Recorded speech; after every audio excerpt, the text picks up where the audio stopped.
what do they call them? The Long Johns or whatever they're called. The ones that have like the Bohemian cream. Yeah. The Bavarian cream, yeah. Bavarian. But they got to be cold, man. Like that cream's got to be cold. I don't like I can't eat those anymore. Oh. I watched Van Wilder and it killed anything long and cream filled. I can't do it anymore. Wow. You went there. Heather, I can't do it. That movie ruined eclairs for me. I can't eat them. We gotta have talks today, Heather. Why? Character talks. Bit a bit? There's a lot. There's this weird chemistry going on between Elora and Oyo, and she like bit him a while back. Don't you remember? Yes. So Oyo's like, what? He's kind of caught him off guard. Now he's got to like have someone to talk to about it. And I think me and P agreed that it probably shouldn't be him. So. All She right. bit me. Oh well. So we're gonna sandwich your character between our relationship problems. Oh. For I lulls. see. For lulls. Oh, all right. Yeah, for drama and comedy. Whatever. Wait. Heather, are you trying to say that Van Wilder didn't traumatize you with eclairs? Honey, I'm a female. Uh-huh. I went to college in the early 90s. Uh-huh. Do you not think that there were always jokes about eating eclairs and Long Johns? Yeah, true. So You're right. it's kind of one of those things that it was just kind of like, yeah, okay, whatever. It still tastes good. You know. You can say whatever you want. I don't care. I was younger when I saw that movie. Okay? I wasn't. Like how much younger? I think like 16 or 7. Whatever. You haven't gotten over it since then. What? Oh, you poor thing. Van Wilder. That vaguely seems familiar. Is that like a Lampoon series kind of thing? Yes. It was one of the movies that made Ryan Reynolds' career.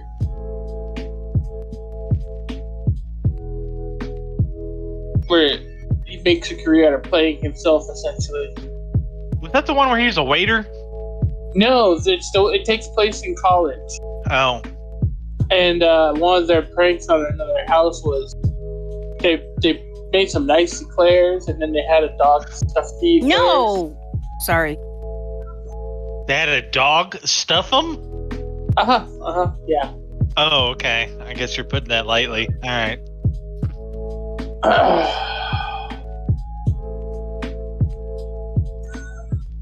I'm being very peaky. I just shouldn't. Well, they must have really wolfed down those eclairs. Oh, they had a guy who took a bite, and he's just like, "Oh my god, the cream's still warm." I was just like, "Bro, I'm done. I'm done." This scarred me for life. Just a guy sitting there drizzling the cream into his mouth. Like, no!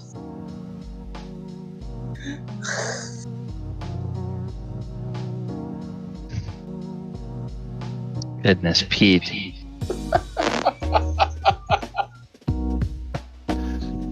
You're lucky Heather's a perv. I mean, what? Me, my mind has always been in the gutter. You're on my freaking skylight. Get the hell off. I mean, I laughed my ass off, but I still can't eat eclairs. Just Whatever, dude. I think it was a brilliant. That's a you thing. That's not a me thing. I'm not saying anything. I'm not saying it's not a me That's a thing. you thing. This is reminding me of a Pink Floyd song. We don't need no Nope, none of that one. education. Well, I don't know why he keeps hanging up.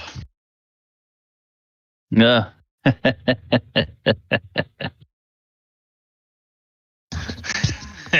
Callie knows what I'm talking about. Yeah. All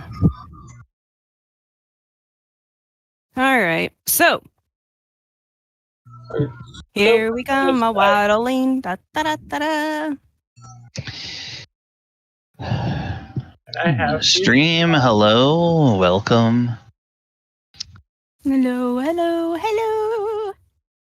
We are just waiting on our last player or two to get into the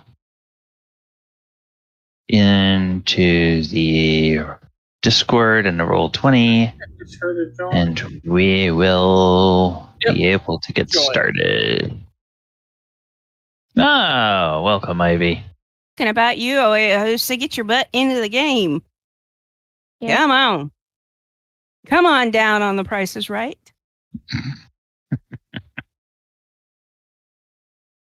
And get your ass off my fucking skylight. Hey, it rhymes. Woohoo!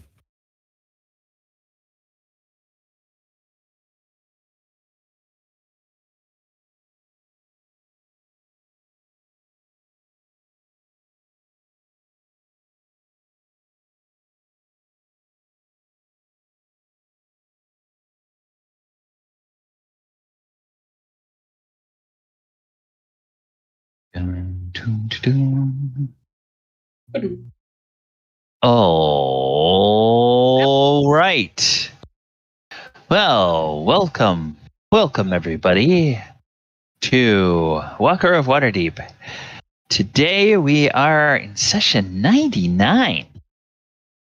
Session that I like to call Explorations and Discoveries, where the party has self-selected to split themselves into 3 groups, all the more easily to be destroyed by whatever nasties may come up to bite them. They are in their home stomping ground. Well, 4 of the 5 characters are in their home stomping grounds of Waterdeep. Enka, Elora, and Oyohusa are out at a little country B&B, for lack of a better term, in the community of Undercliff, which is just to the east of Waterdeep. Galibar is undergoing an examination by the Paladins of Bahamut at the Temple of Bahamut in Waterdeep. And Adamant is the one person who is not in or near Waterdeep. He is in the plane of Ravnica. And as we adjust our focus and come to the... Actually, I think I have a map. So that we can kind of get a sense of where our friend is.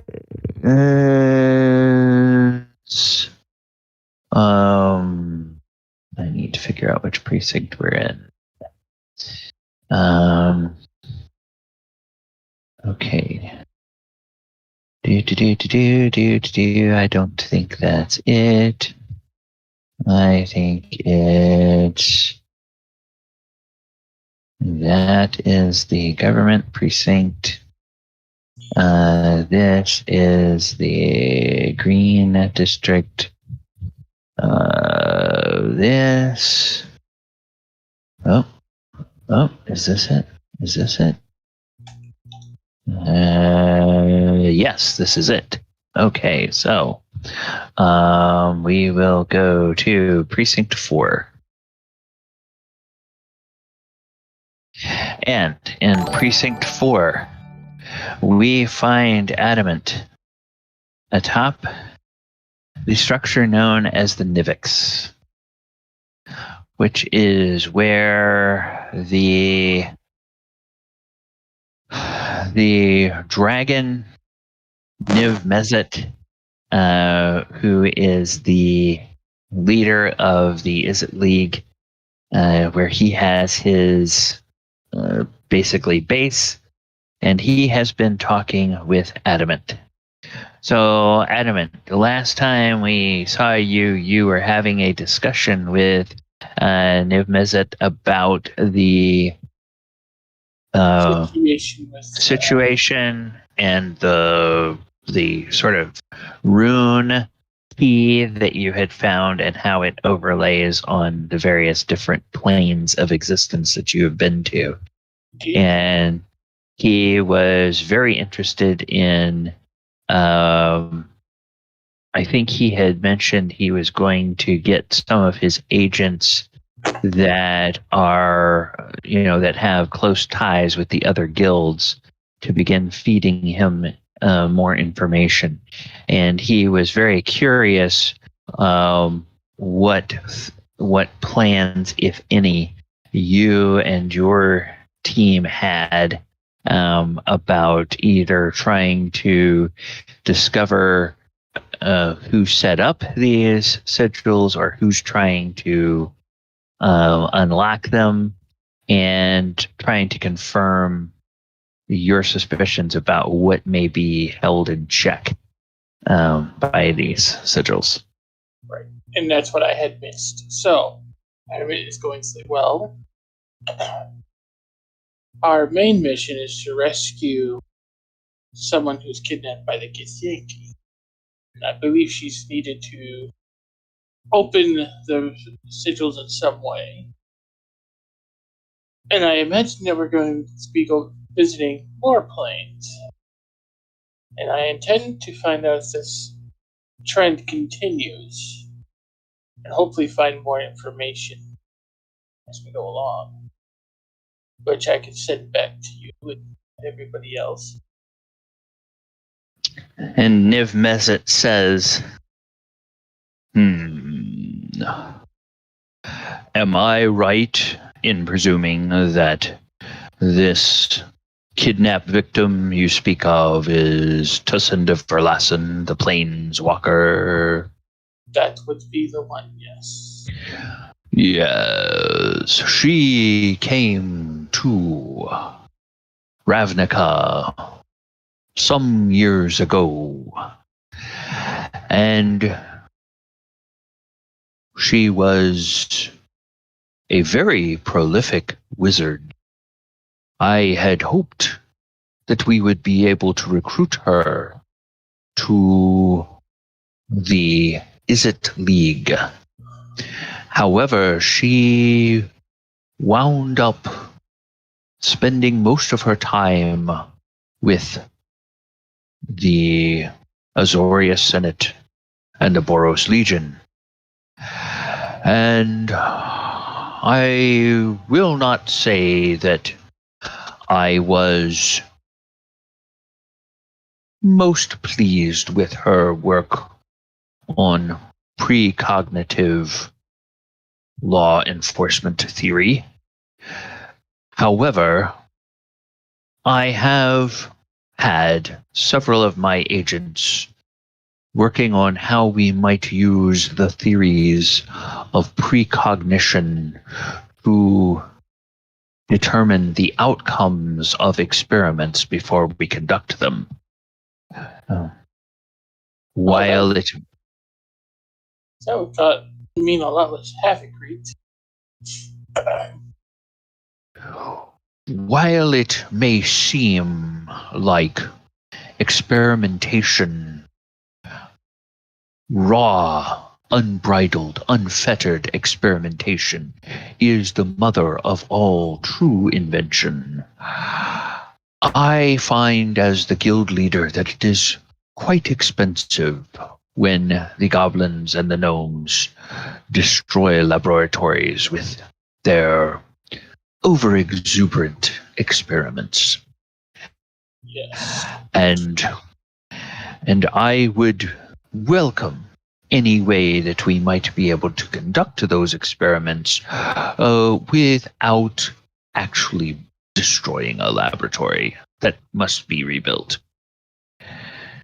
But all in all, inventions do provide new sources of income for the guild. So until we perfect that, we will continue with the methods that have brought us this far. Yes. I've done a bit of work with them. It's quite interesting. Yes. Well, is there anything else, Adamant? No, I think we've covered everything. Well, good. I wish you and your companions success, and when you recover to Cinda, perhaps see if she might reconsider her allegiance to the Azorius Senate, and see if she may want to come and work for me. Well, we have to return her memories first. Ah, yes. Well, I'm sure that if anybody can do that, you all can. All right. Thank you for your report. Good luck. You may depart when you are ready. So you will head back. All right. And you're heading back over to the office where you met Captain Chandler. Yep. Okay. All right. Well, as you travel across the precincts of District 10, we will go ahead and we will go back to the city of Waterdeep, and we will check in with somebody else. Okay. We will go to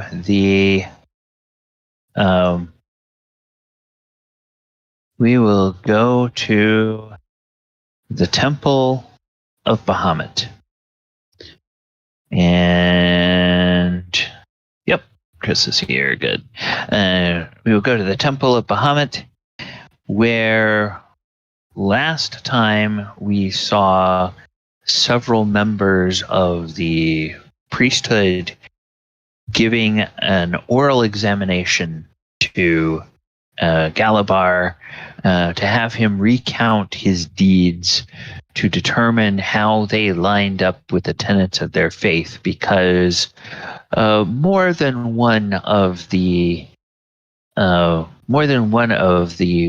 paladins there are beginning to suspect that Bahamut himself may have tapped Galibar for the role of being a paladin, but they need to, for the sake of the church, they need to dot all the I's, cross all the T's, and get all the paperwork in order before they will allow themselves to declare him a full paladin. So we've gone through several of those questions. We're going to pick up with that now.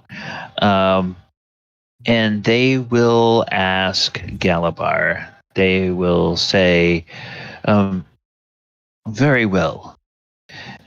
Considering your recent deeds that you have done here in Toril and on other planes of existence, how would you say that, or can you give us an example of one of those deeds that brought honor and protection to the lesser races, meaning those races that do not have draconic blood? Well, apart from stopping a 20-year war, I did assist in protecting the city against the Gith and looters during the attack on Waterdeep. And we helped protect a town from, I believe, werewolves in Innistrad.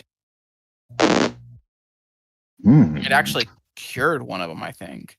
I remember correctly. So you removed a curse. You and your companions were instrumental in removing a curse. You protected this Innistrad. What race primarily, or races, were the folk there? If I remember correctly, it was mostly human. Ah, humans, yes. The fast multiplying, very excitable folk. You know, they say that gnomes are excitable, but for me, it's always a bit of a toss-up whether it's humans or gnomes that are more excitable. Present company excluded, he says as he looks at most of the other paladins who are mostly human here. And they kind of are, just sort of doing their best to stand up ramrod straight and not give away any expression on their faces. But then he nods and he looks around, and the rest of them, they all nod. And then he says, "And Galibar, this is perhaps one of the more difficult questions to answer for many initiates who are before examination, like you are. Oh, can you think of a time when your deeds have brought honor and correction to the enemies of justice and good?"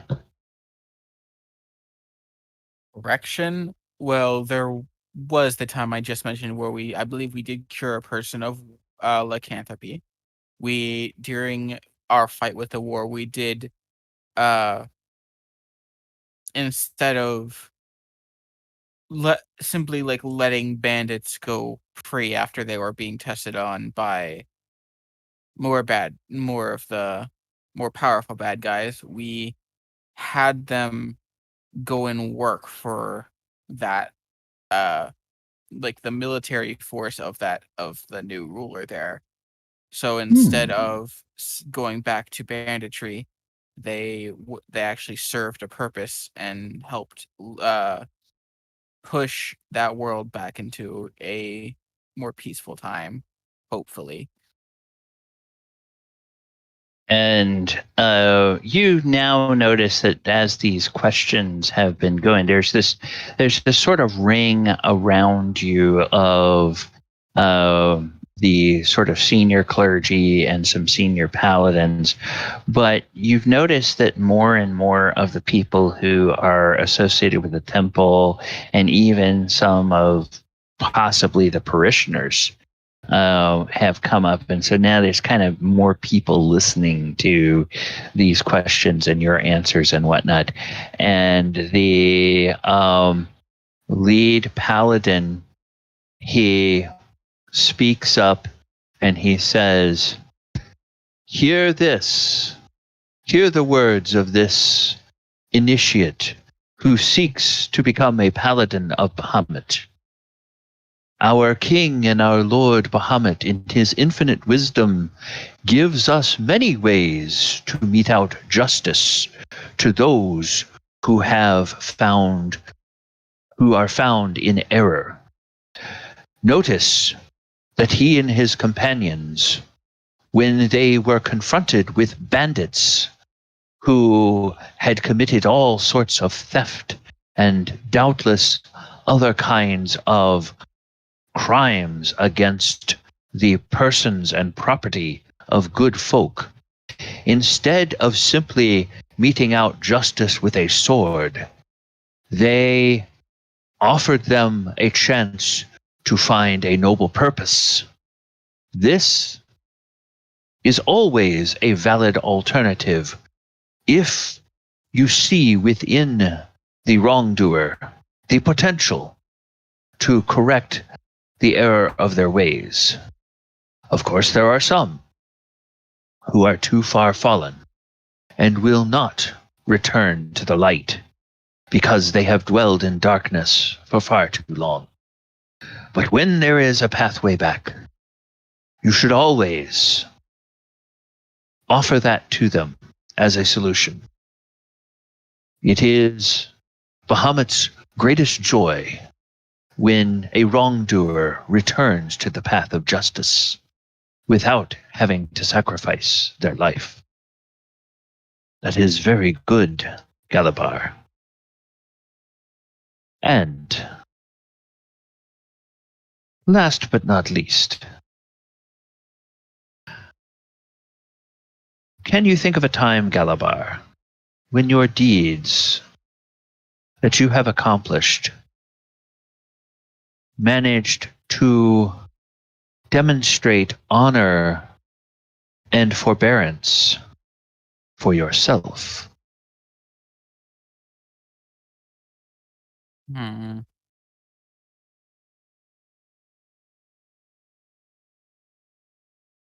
Out of character, forbearance means restraint, right? Yes.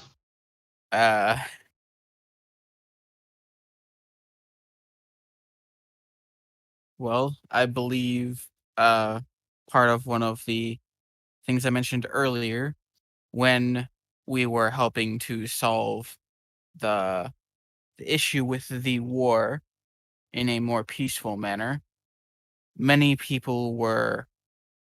of the corrupt guards of the previous ruler were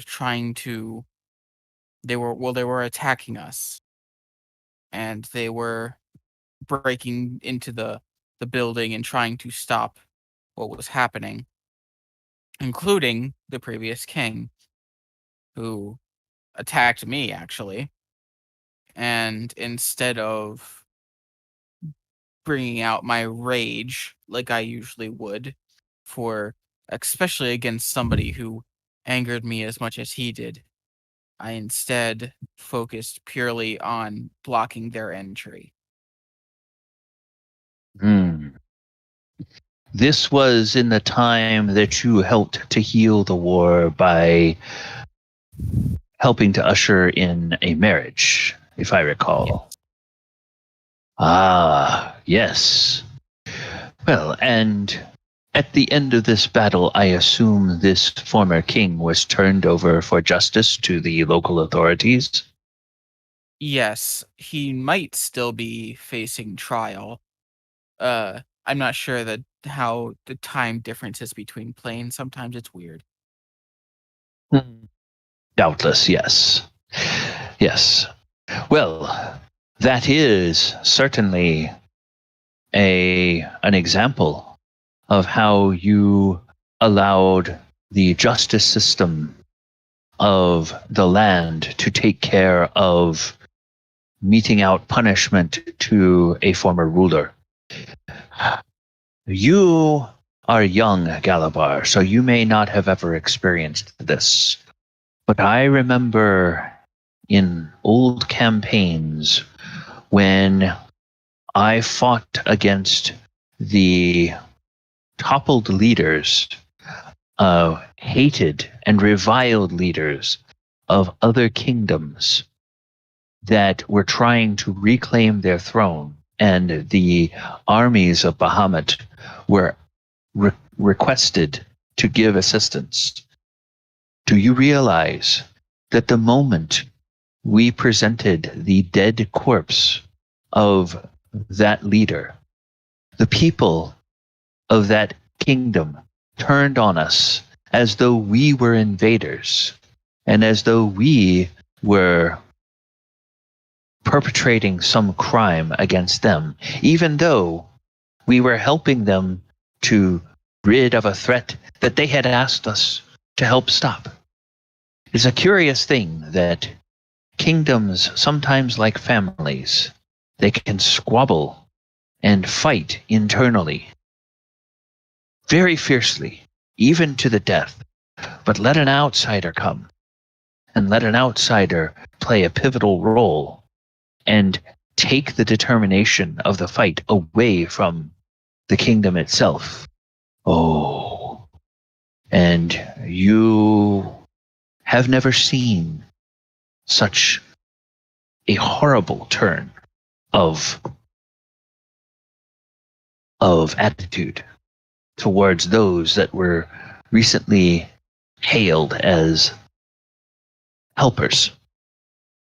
So yes, I think that counts. What about the rest of you? And he looks around, and the others, they all nod, they agree, and then the head paladin, he says to the others paladins, let us link hands and pray. And so they all link hands around you, and they bow their heads, and everything falls very silent for a moment.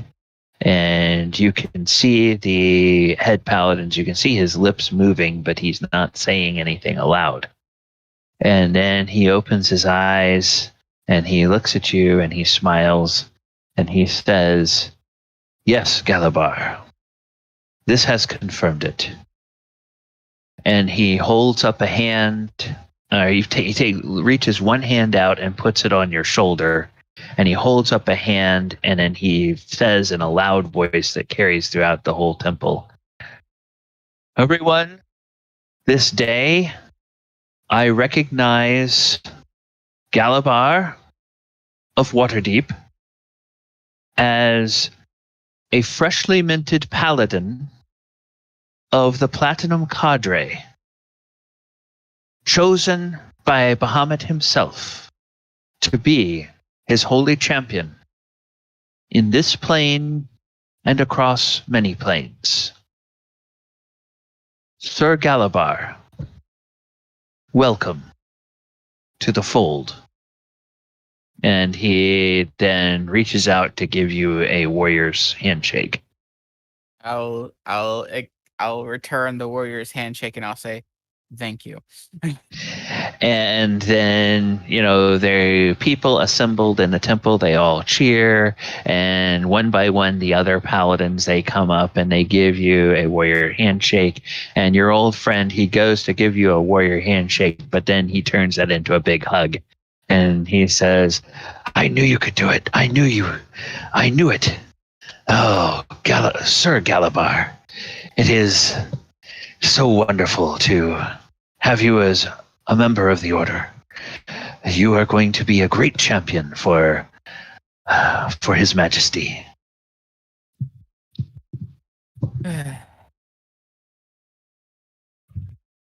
Feels good to be part of this place now. Oh, welcome. Well, let me show you around.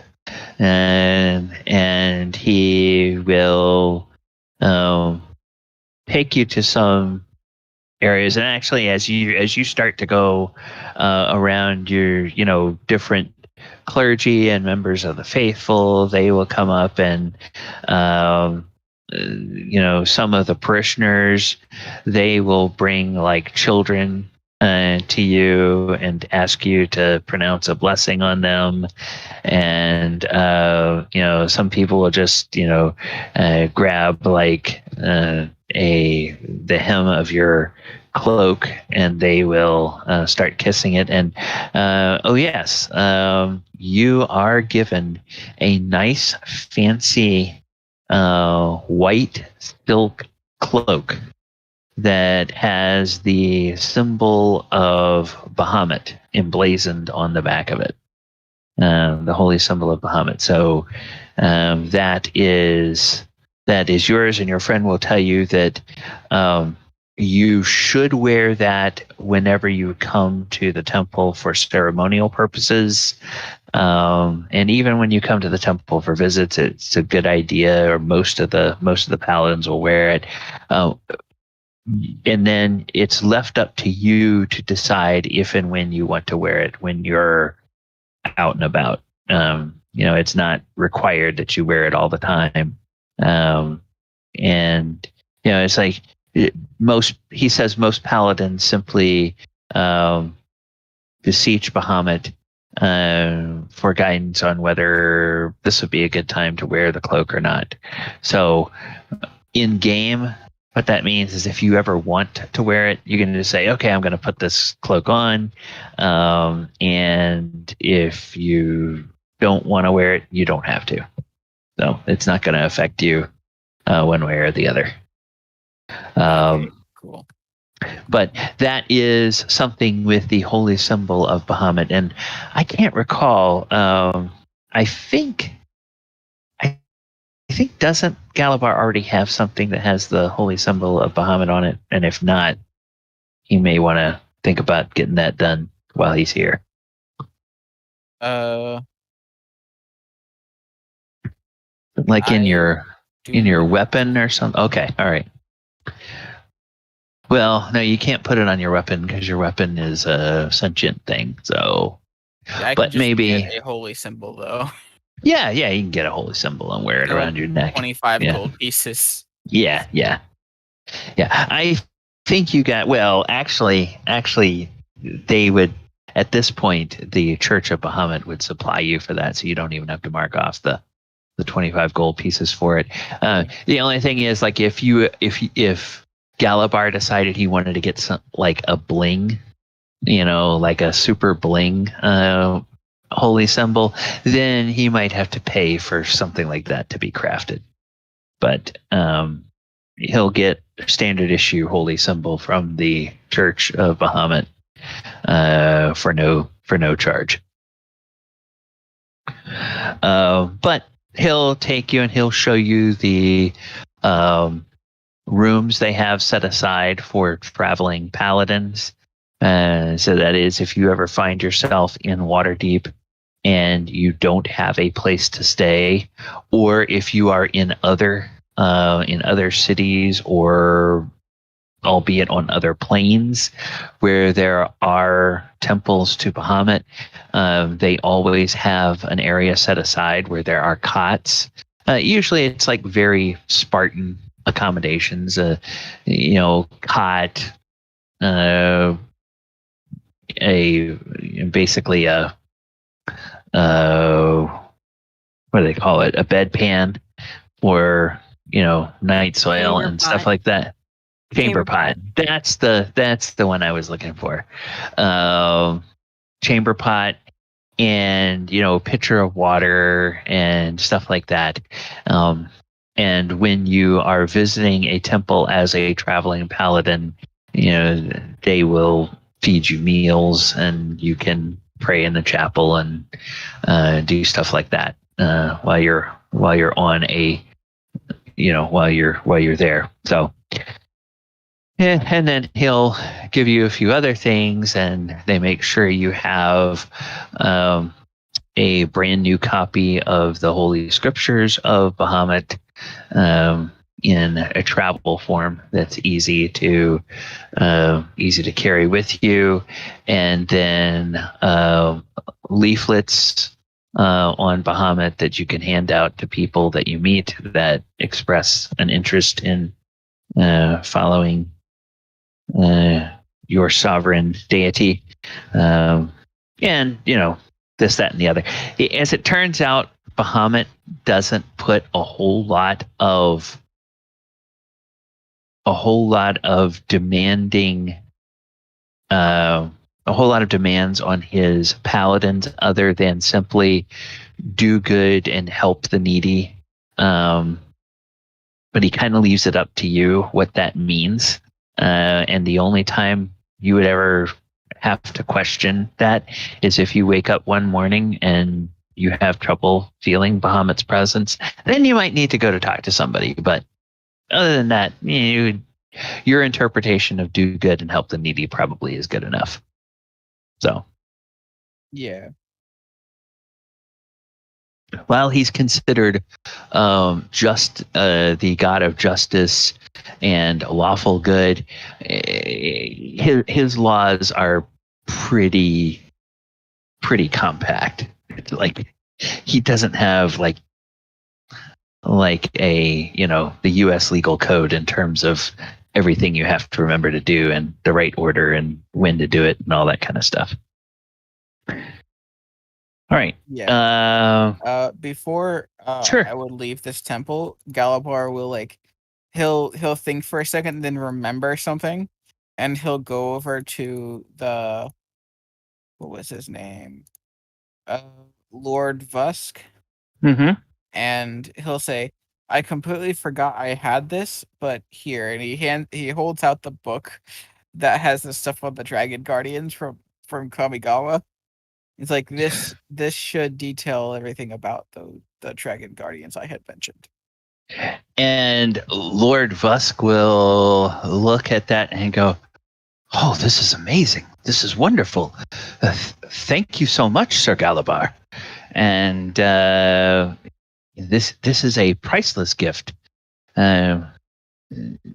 We will study this, and we will begin to make arrangements to talk with the folk in the Boros Legion from Ravnica to see if it might be possible to send some paladins from Bahamut back to Kamigawa, so that maybe they can assist in the rebuilding, and perhaps they may want to set up a church there."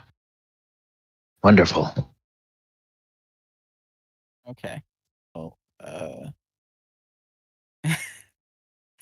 All right, and so then after a while, Galibar would take his leave.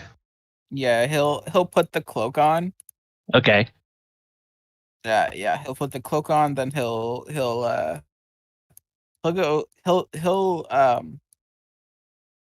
probably go home to show his mom what he's accomplished, and then he would go try to find some of his companions. Okay. Probably thinking the first place to start would be going back to Lady Silverhand's estate. Yeah. Okay. All right. We will catch up with your interview with your mom when we come back, and then your trek over to Lady Silverhand's. And for now, we have yet a third group of our adventurers.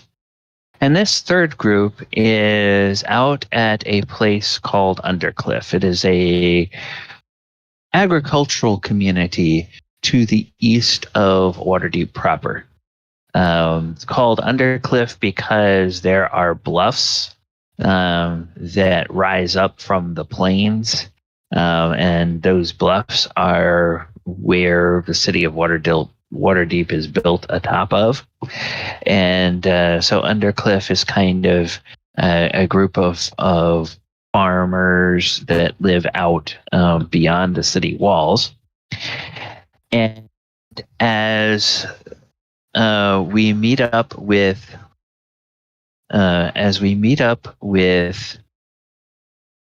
Enka and Elora and Oyohusa, we find that they are in a quaint little bed and breakfast. And this quaint little bed and breakfast is run by a human female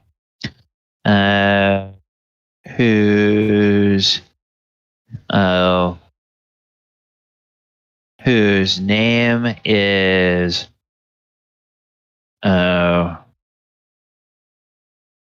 Regra Goldeman. So let me put that in here. So the innkeeper at the Undercliff B is Regra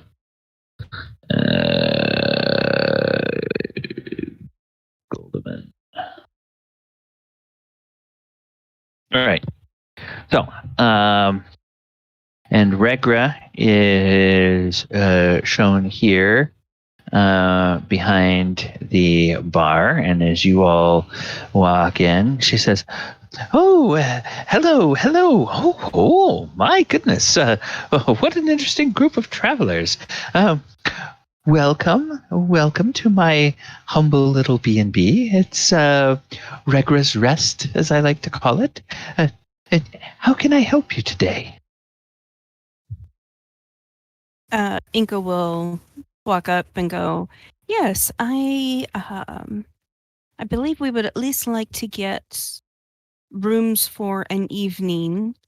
She kind of looks behind her like, 1 room, 2 rooms? 2 rooms, 1 for the ladies, 1 for the gentlemen. And also, is there anybody here about that has a property perhaps for sale? Oh, a property for sale. A property for sale. Oh, I don't know. I don't know much about that right off the top of my head, but I would very much be interested in hearing some of your tales. You're 3 quite different adventures. And you know, from the way you carry yourselves, certainly you must be adventurers. What brings you to Waterdeep? Kind of looks over her shoulder again and then looks back and goes, well, the gentleman there is actually from here or has a residence. The rest of us are just new to the area. So you're And coming to visit your friend. Oh, that's wonderful. my That's companion wonderful. and I, she points to Elora, we are not much into the big city. We're more quiet. We don't. I apologize. I'm more of a country girl. She's more of a nature person, and being in the large city kind of unnerves the 2 of us. So. Oh. About this time, Oyohusa comes in carrying all the stuff, and he's like, ugh, did you bring enough things? We actually didn't bring much of anything. Oh, really? I guess this is imaginative then. And he just like drops some suitcases. I don't have a suitcase. Maybe you don't. I don't have a suitcase. It's all in my bag of holding. Bag of holding. And we literally just got a cart and horse and took off. And place looks nice. Yeah, now that you're thinking about it, those containers that have the air of suitcases from the bed of the wagon, they look well used, and they're kind of very dusty and whatnot. And as you sort of look at the sides of them, you see they have kind of impressions in the sides of them, like maybe they're used to haul heavy stuff. So maybe those are actually things that are kept on the wagon and are used by the gardeners when they need to bring supplies from various parts of Waterdeep out to the estate. So maybe those need to go back to the wagon, but we'll see if any of those actually belong to Elora, and to make sure that none of her stuff gets left on the wagon. And so none of this is yours? And Enka kind of raises her eyebrows just slightly and tilts her head and then shakes her head a little bit with worried eyes like, no, dear, it's not. You know us. We travel light. Elora, is any of this yours? I'll shake her head saying, I don't think so. He just turns around and starts walking back. It picks things up. And Enka watches him for a minute and then looks at Elora and Elora will kind of like chuckle and then just happily sit there and watch you pick these things up. take them back out. Regna says, "Well, I must say you have a very fine porter there. It's very handy. But it is the lucky day for us here in Undercliff, because I happen to know some people who might benefit from folk with your talents. Why, there's a neighbor of mine, an herbalist who goes by the name of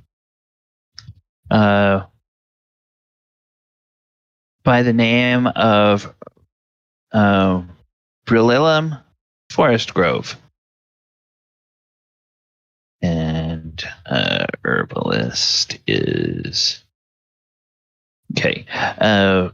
herbalist by the name of Brilillum Forest Grove, and he is having a horrible time with slugs in his garden. Slugs are coming and eating all of the plants.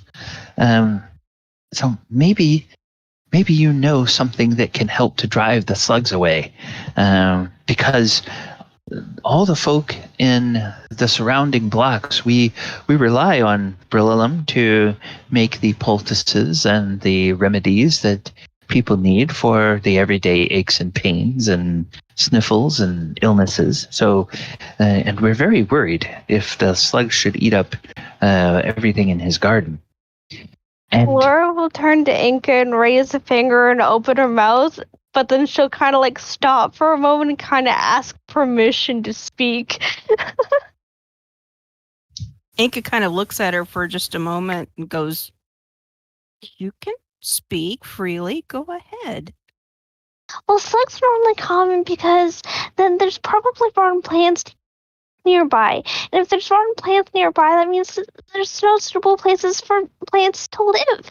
And if plants can't live, then things can't be healthy. And if things aren't healthy, then it's bad crop and all that. She'll just keep on going on and on and on. and This plane has just been a constant panic attack for Elora.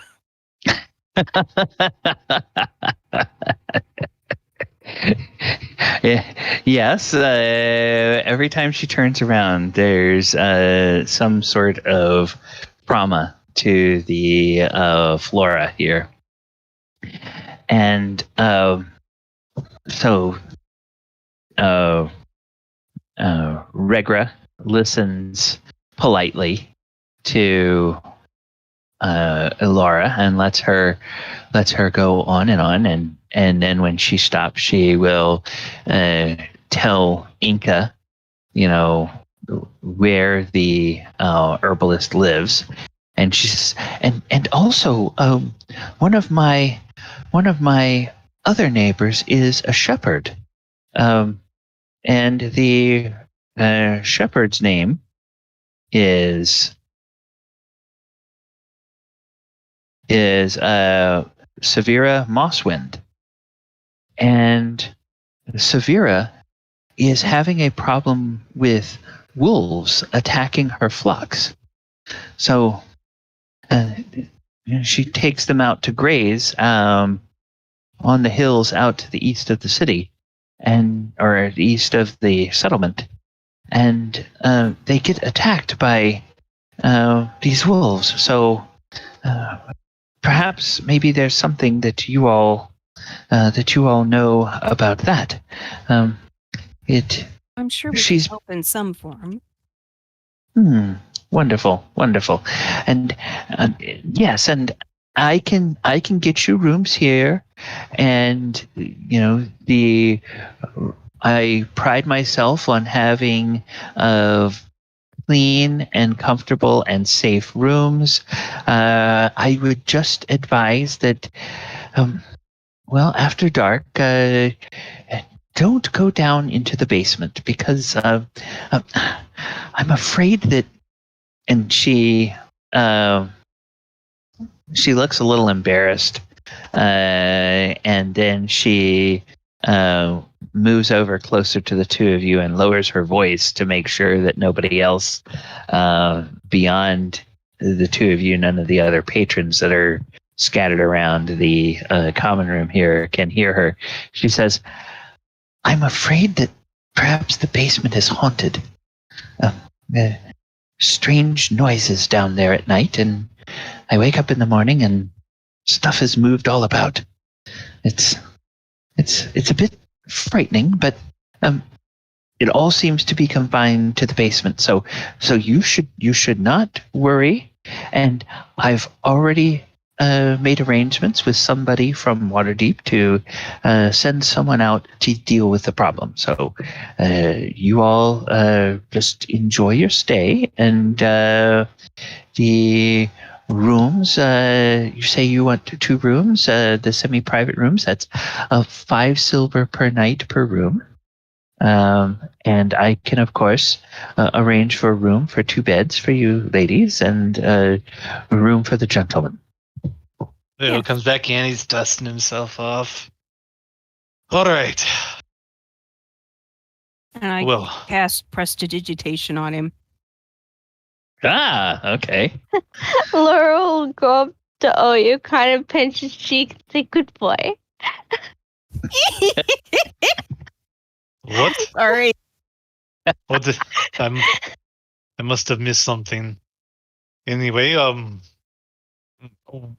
why did you bring us here, Enka?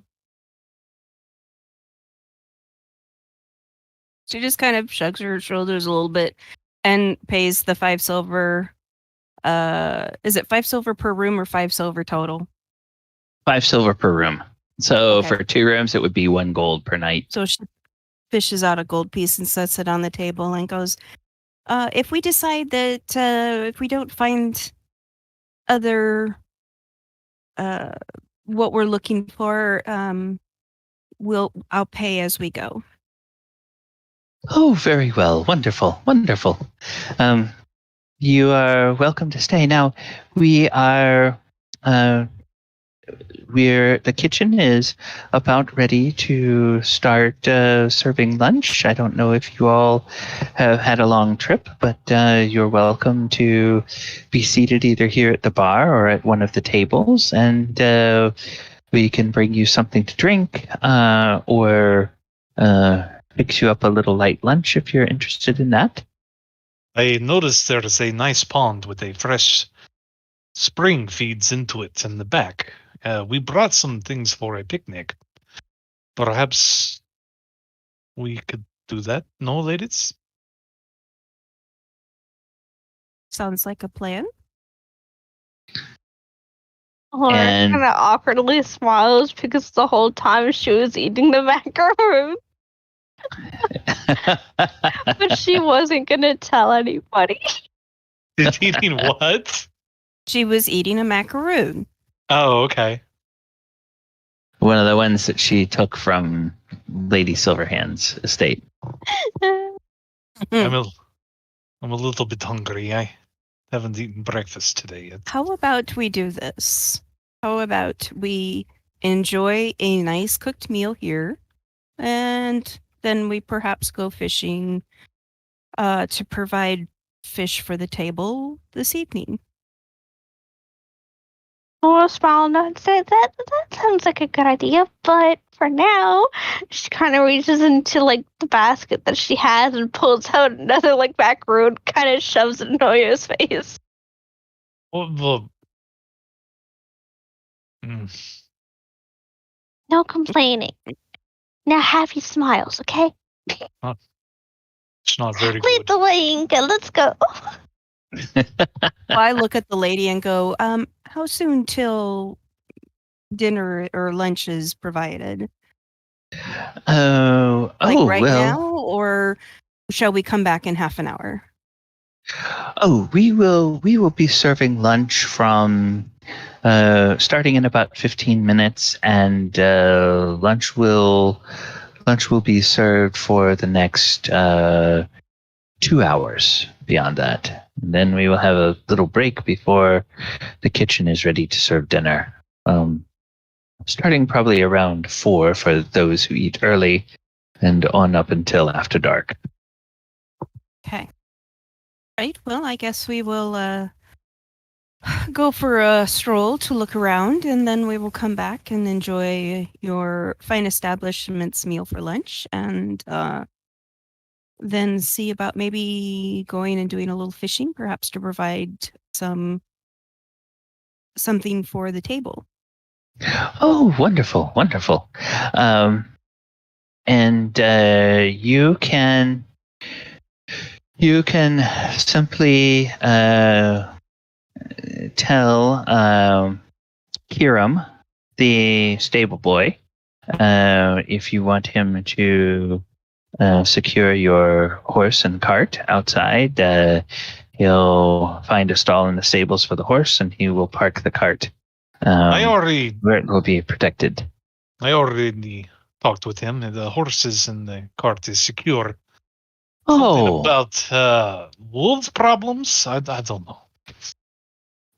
Oh yes. I was telling your friends while you were outside that my friend the shepherd, Severa Mosswind, is having trouble with wolves, and the herbalist, Brilillum Forest Grove, is having some problems with slugs in his garden. And she will reiterate the sort of the directions to get to the herbalist's house and how to find where the shepherd's residence is. Once she brings up the slug problem again, Elora kind of posts like upsetly, like poor plant.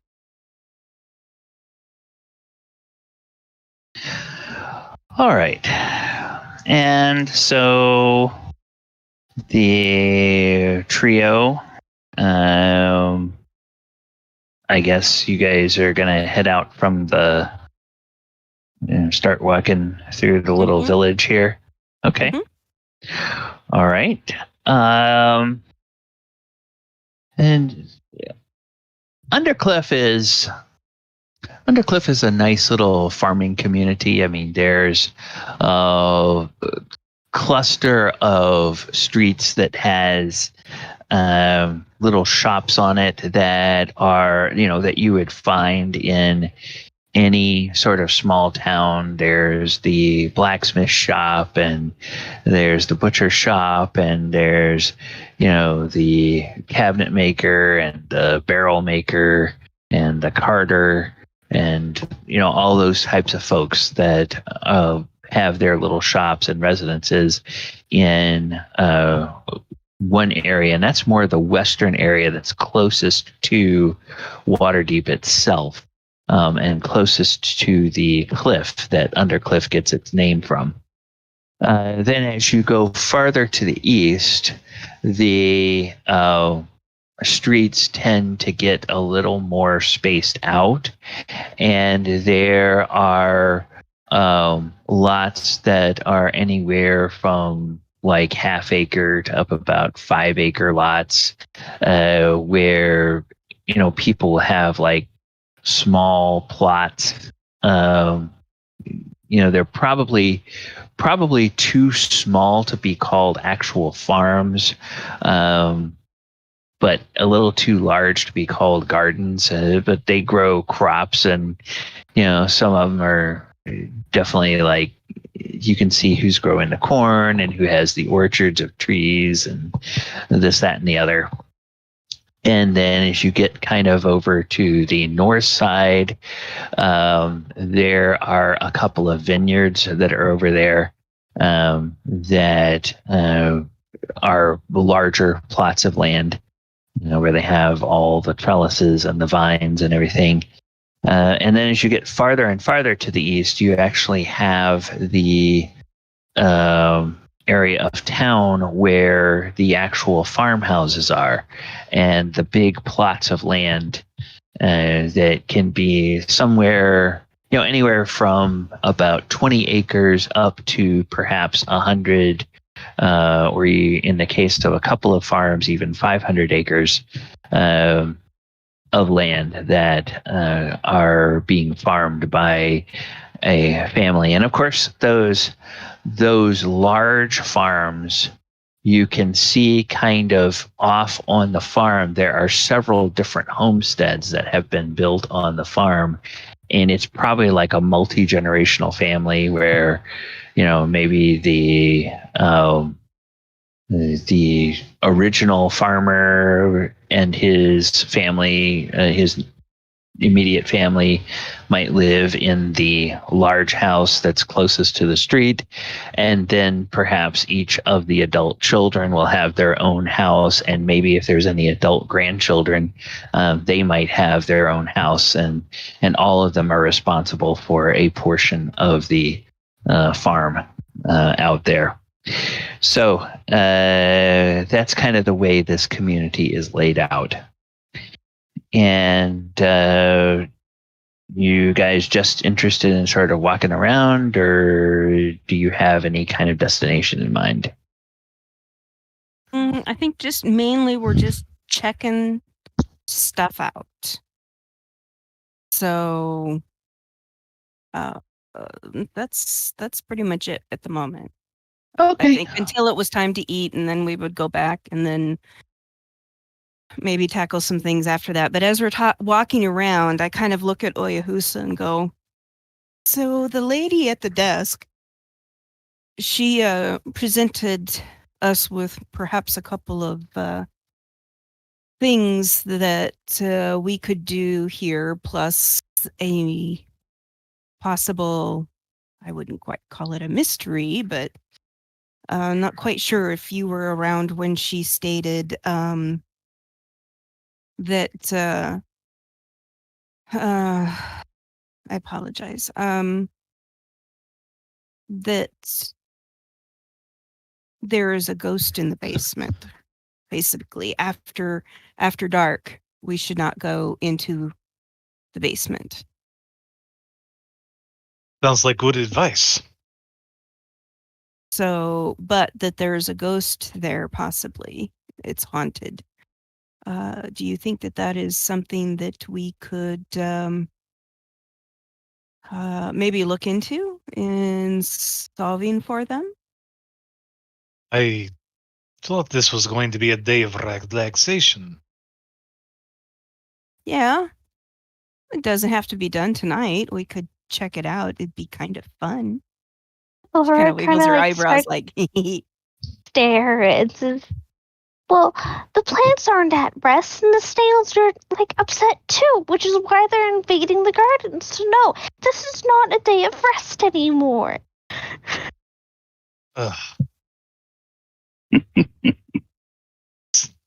Yo just kind of mumbles to himself. It's like, the hell did I just get myself into? Sounds like a slugfest to me. Oh, ouch! I see how it is. Okay. Before that comment, did Oyohusa have inspiration? Definitely did not. No. Oh, okay. All right. So I don't have to take it away. Take it away in advance. Oh, good. All right. So while you all determine whether you're just going to have a stroll or do something about the problems that have been presented to you, we are going to travel back across the plains to Ravnica and Adamant.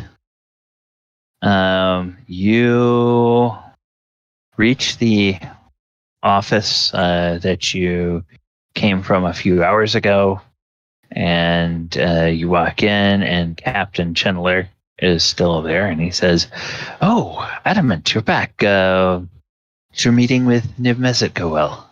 It did.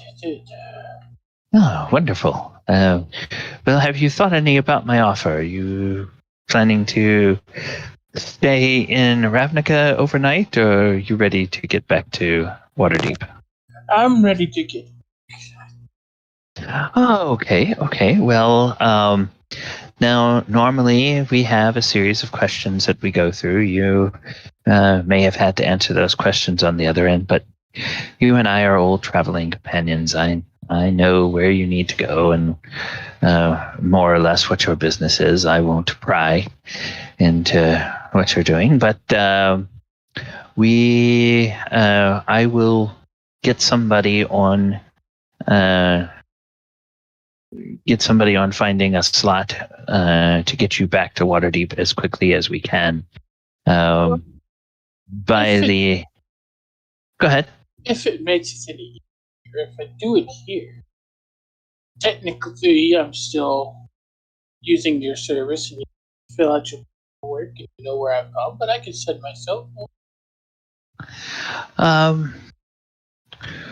Well, do you have a reliable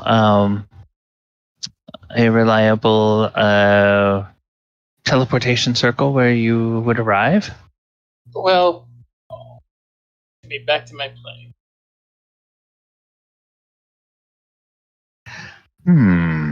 So, wait a minute. Is this that thing that I saw you do several times with creatures that had been summoned to fight against us? Yes. Now, is that entirely safe for you to do to yourself? Well, yes, it would just send me back to Toril. Just a matter of where it would send me. Be an adventure, could be a disaster. You know what? I think I'll wait. Okay. Well, I was about to say, it would. If there's any question about where you would wind up, I would feel responsible if you didn't allow us to make sure that you got back to the teleportation circle in Blackstaff Tower. I just don't want to get yelled at. Otherwise, I would. Oh, it's no bother at all. It's not you that would yell at me.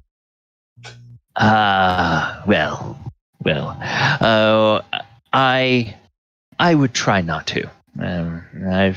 I've seen too many miraculous things that you and your companions can do to ever trust my own judgment in trying to second guess what you all are up to.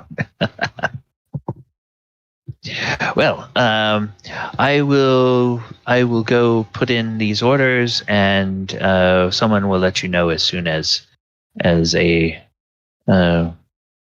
wizard is available to help get you back to Waterdeep. Thank you. I'll go sit right over you. Okay, wonderful. Well, so you go over and you sit down, and as you sit down, a familiar voice speaks to you in your mind, and it says, "Why, this is a crazy place. What can you tell me about this? Where are we?" And it's, of course, Lefram. This is Ravnica. They are a plane that's mostly city. Mostly city. Mostly city. They have a wasteland where nature is slowly dying. Well, that's horrible. So they've... Or that's what everybody else does. they've completely ruined the surface of their world by covering it with city. Well, why weren't they smart? Why were not they smart enough to simply build underground like we dwarves do? I feel like they probably did. Oh, so you mean they've messed up the underground as well? That seems likely, yes. Oh, bother. Well, I heard that dragon you were talking to say something about gnomes and goblins. You mean they actually have gnomes and goblins that work together? The goblins here are different, yes. Different. They're more evolved. But not so different like those in that Kamigawa place where we were. They don't Those have are some- spells here, but similar attitudes, yes. Oh. Yes, those, what did they call themselves? Aki? Those Aki were Rather up. quite peculiar. Not bad chaps. Once you got past the fact that they were actually goblins, but yes. Well, I'm sorry. I seem to be prattling on, having a bunch of questions for you. I feel like you're trying to keep me from asking what I want. Oh, you have a question? Yes, I'd like to know why you were put to the shield by the gods. Oh. Oh, so this is what you want to know. Well, it's not something I'm proud of, I can tell you that. I would assume so. Well, I suppose you are the keeper of the shield. You have a right to know. It seems that this stems from a lie that others once told about my heroism. And I failed to correct it. For many years, I tried to tell myself that it wasn't my fault, but I've had enough time in this form now to realize that a lie of omission is still a lie, and it's not an honorable thing. Now, you've heard it said, and I may have told you myself that I'm accounted a hero among my people, and I believe that if the whole truth were known, I would still be counted a hero. But the truth is that there were acts of heroism by others that were credited to me as well. I see.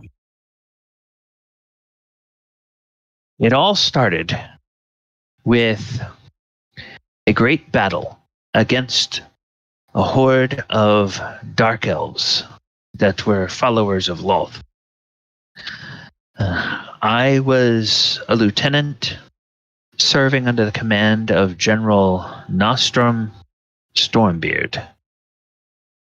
During the battle, which occurred in some tunnels that were communications between our hold and the Underdark, the upper edges of the Underdark. During that battle, the general ordered my unit to hold a specific pass. And during the fighting, we eventually became cut off from the main host of our forces. During that fighting, one of my soldiers, she's the bravest woman I ever met. Her name was Nufini Boulderspine. And Nufini was mortally wounded when a drow's poison blade pierced her thigh. And at almost the same time, I saw that General Stormbeard's personal guards were cut down, and the general was being surrounded by the drow. I froze for a moment, but Nufini, she kept her head. She called out to me. She said that the drow poison was going to take her life, but she still had the strength to stop them, and asked me to go save the general. And even as I turned and looked, Nufini took her great warhammer and smashed against the side of the passage that she was standing in, and collapsed the tunnel on top of herself and on top of a number of drow, including the commander of the drow forces that day. So when I saw that there was no hope for her, I let out a battle cry, and I raced toward my general.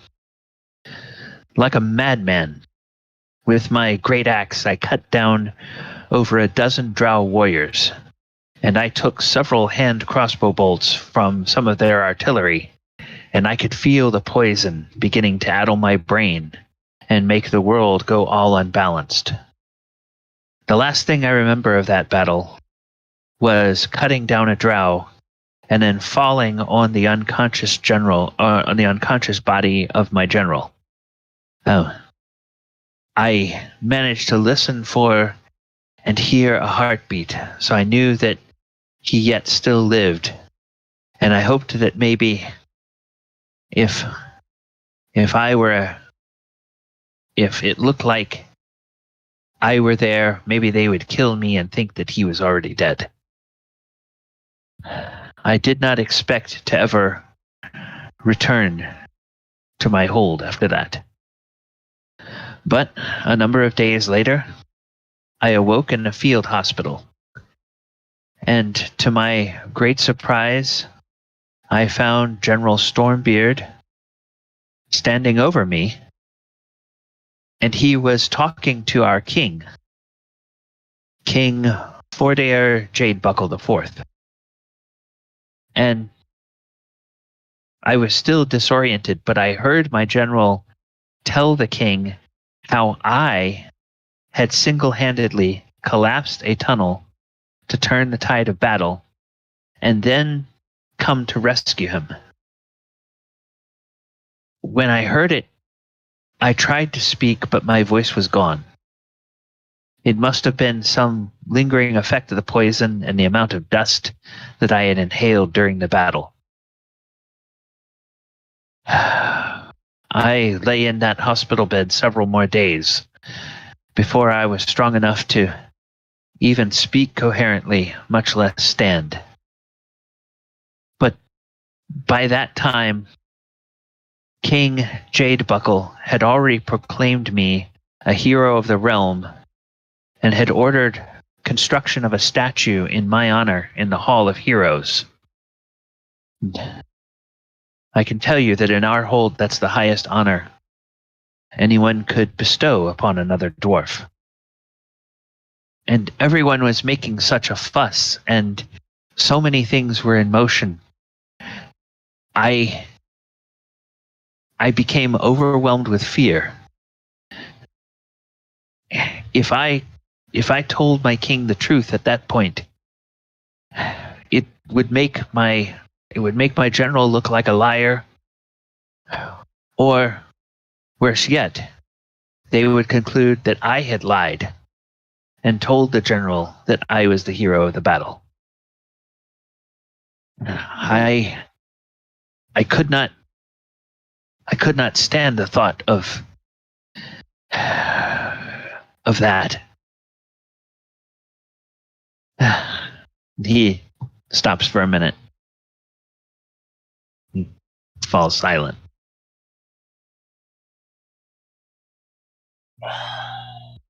You are put in a difficult.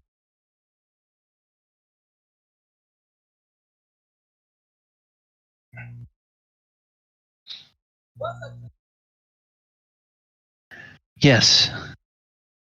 It was a difficult situation, but there was a clear moral obligation. The truth is never unclear. It is only sometimes uncomfortable. Have you ever found that to be true, Adamant? Yes. Yes, I have. It has led to a bit of contention with my companions when I don't hold the truth back. But I don't have the same feelings on such.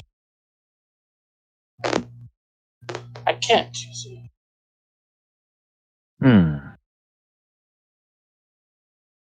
No emotions?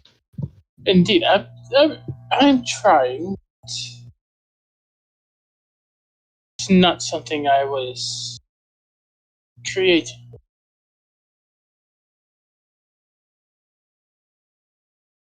Tell me if it's not prying too much.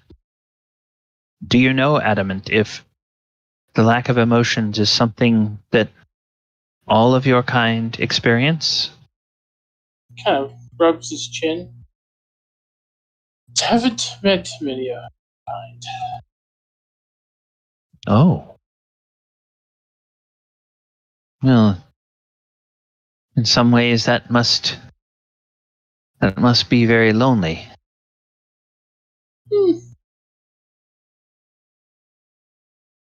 Loneliness is not something I.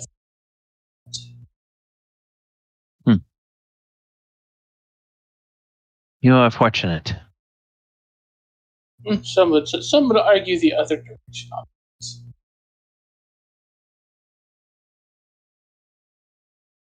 Well, I hope that perhaps I can learn something of living as a being with very few, if no others like me, from traveling with you. Perhaps that is why I have fallen into your hands for this But season. I am going to say something that might make you a bit uncomfortable. I think one step towards what we have to do for you is correct the history. And he says, "It's odd that you should say that. I think that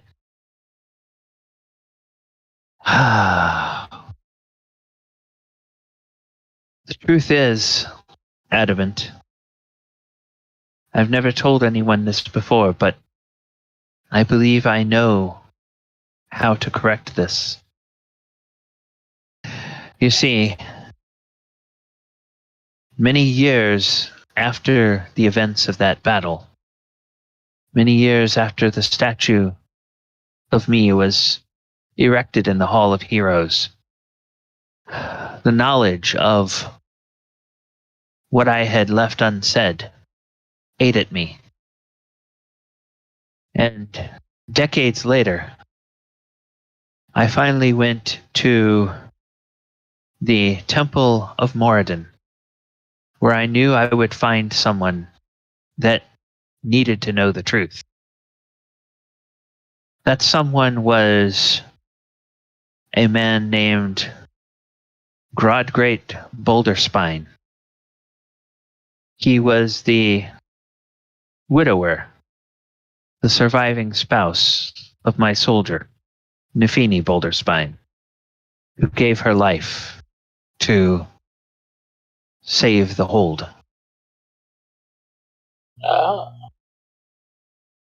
I confessed the truth of what had happened to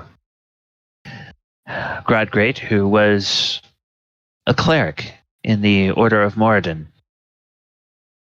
And I told him that I had no idea how the general had come to believe that I was responsible for the collapse of the tunnel, when the credit for turning the tide of battle rightly should have gone to his spouse and her sacrifice. The cleric listened to my story, and he wept tears of sadness, being reminded of his loss, but also tears of pride to learn that his beloved wife had died a hero. And then he pronounced what I came to realize was perhaps the most powerful prayer I've ever experienced. He said, "Lephrim, I do not begrudge your statue in the Hall of Heroes. And from your lips I have learned this day that my wife's statue should stand with yours there as well. Since she died as a shield for our king, then I pray that until her statue stands beside yours, you should know what it is like to be a shield to our people. If the gods will it, then I pray they let it be so."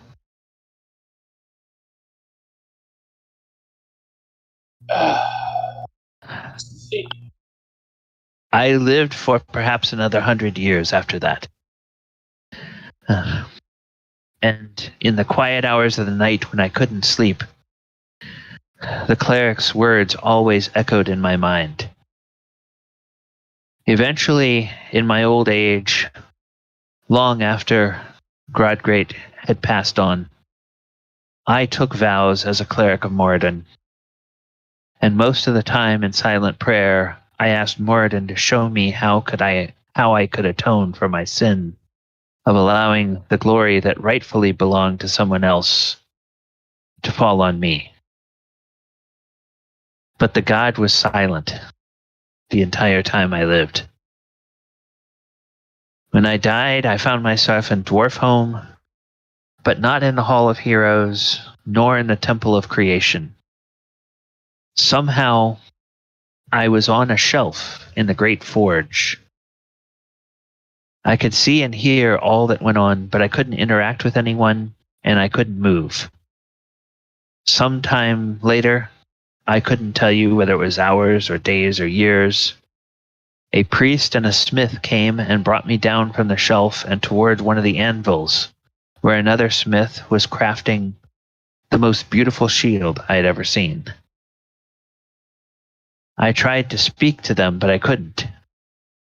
And as the priest began casting a spell, and the smiths picked up their hammers, I became terribly afraid, and I screamed silently, terrified that I was about to be pummeled by their holy weapons. But the priest's words droned on. While I could sense the blows of the hammers, I didn't feel them, and there was no pain. In moments it was over, and I felt strangely better.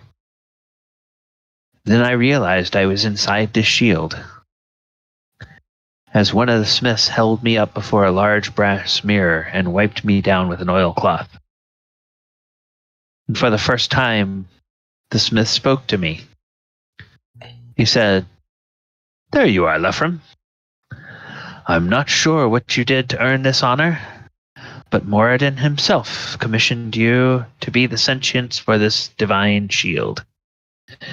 As long as the Allfather wills it, you shall be a shield to defend his chosen heroes." And that's when I first realized the true power of the prayer that the cleric had made. A curse and a blessing. Yes, it fills me with pride that I can serve Moradin. And yet, as you say, it's something of a curse, for I am confined here.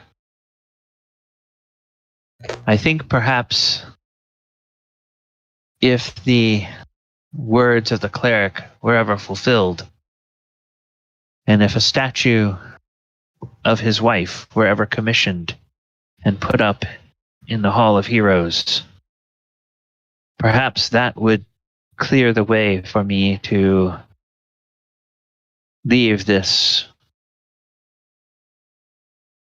I don't want to call it a prison, but leave this form that I am in now. Well, Lefron, it seems that we have work to do.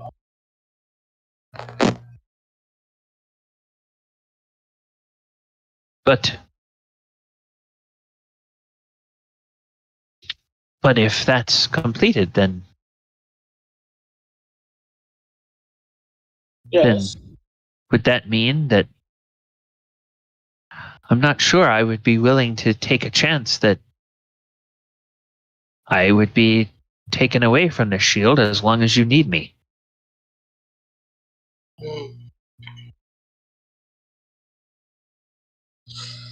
Well, perhaps more will see it in his wisdom to grant your wish after we do what must be done. Yes? Yes. Shield. Yes. I find that strangely liberating. I've never told anyone this story before.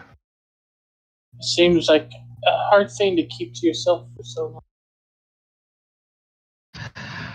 Well, quite frankly, I don't think anyone who has borne me before you has cared much. They simply treated me like I was an item to serve them, which in a sense I am. Oh, But they never wanted to know anything about the sentience that was in the item. if you think about it, we are the same yet opposite at the same time. How do you mean? You have all the experience of being a flesh and blood being, with all the emotions and feelings and such. And I am a living construct.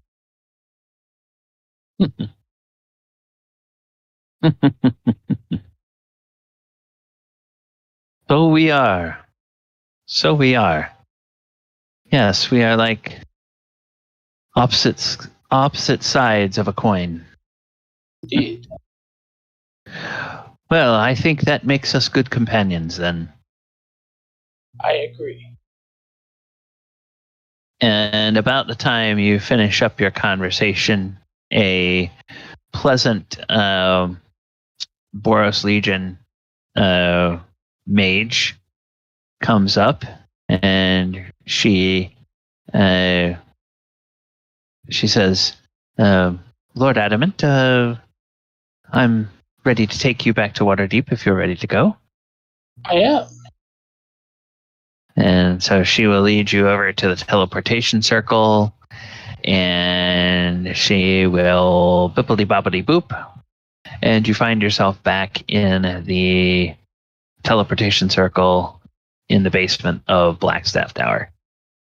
And he is going to make a beeline towards his temple. Because Adamant does not like to waste time. Toward which temple? The Temple of Moradin?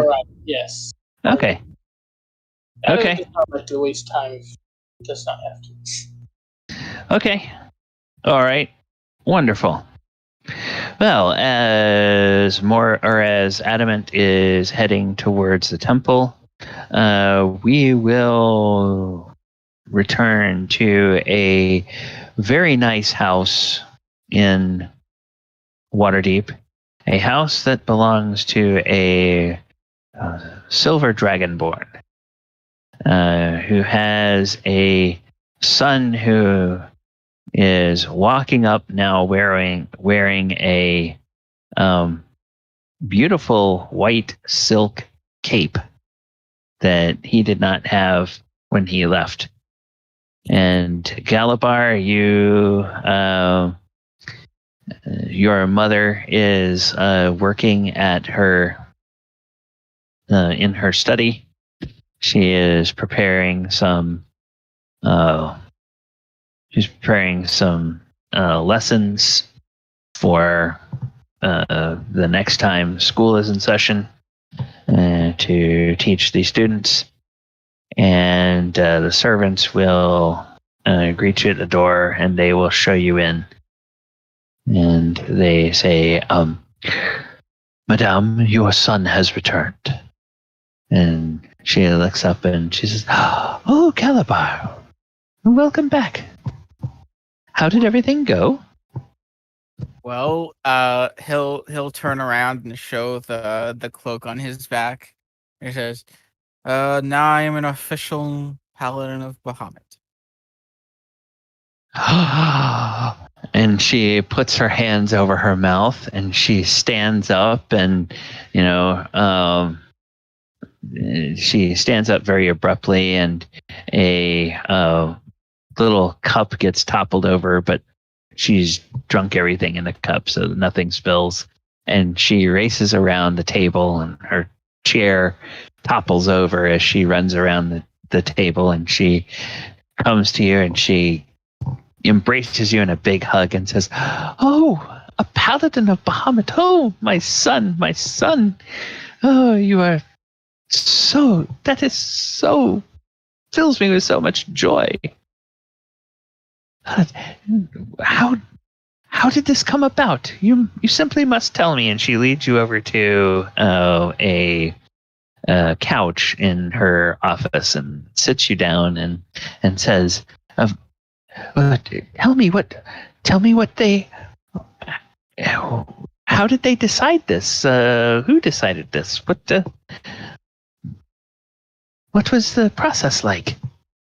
Well, throughout my journeys, I have already basically upheld a lot of their a lot of what they do. And when I got to Waterdeep, I had went over and told them about some information I'd found in the plane and requested that I possibly join their ranks. So when then I came to talk to you after I had to give them the information. And then I went back to them this morning because they asked me to. And they asked me a bunch of questions basically about like how my journeys have done well by Bahamut and brought honor and things to people and myself and Bahamut. And after I answered all the questions, they realized that I had passed all of the qualifications to become a paladin of Bahamut, so they allowed me to join their order. Oh, well, that, I understand that is an extremely rare way. There are stories, of course, of great heroes who demonstrate that they belong in a certain order before they even know it. In this case, I think you,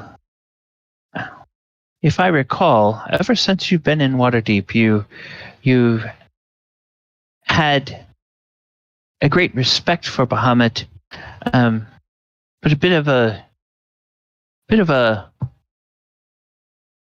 uncertain relationship with his church. Yes, they were the ones who threw me into the gladiator pits. Yes, yes. I'm sure they were doing what they thought was right, and I could sense that you were not quite ready to know the whole truth at that point, and so I hope I hope that the time there did not scar you too heavily. You certainly made the best of it, becoming the champion and gaining fame and popularity throughout the length and breadth of all of Waterdeep. If I wasn't as strong as I am, I probably would have had issues there. But even if I were to go there now, I'm not even allowed to compete in normal matches now. Yes, it's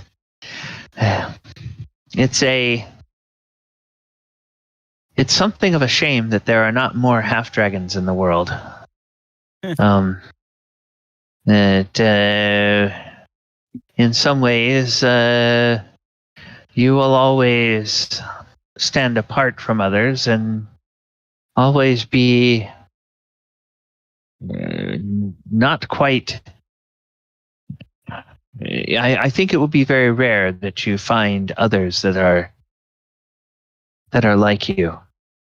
But I hope that the time with your adventuring companions, and that your time at the gladiator arena and your time here has taught you that there will always be those who love you and always think of you as part of their family. Yeah.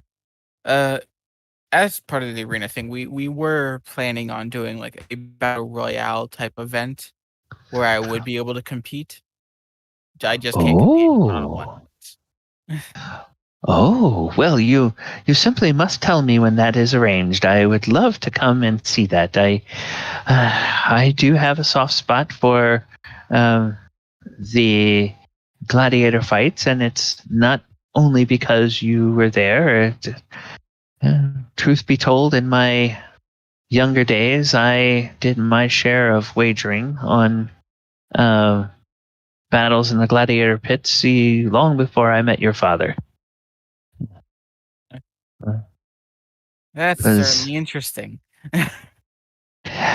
Yes, it's they call the gladiator fighting the sweet science, and I don't know, but it certainly gives me a thrill to see people striving against each other, and the thrill of the fight. I do worry when I see you in the gladiator pits, but when you emerge victorious, I'm always very proud of you. Thank you, Mother.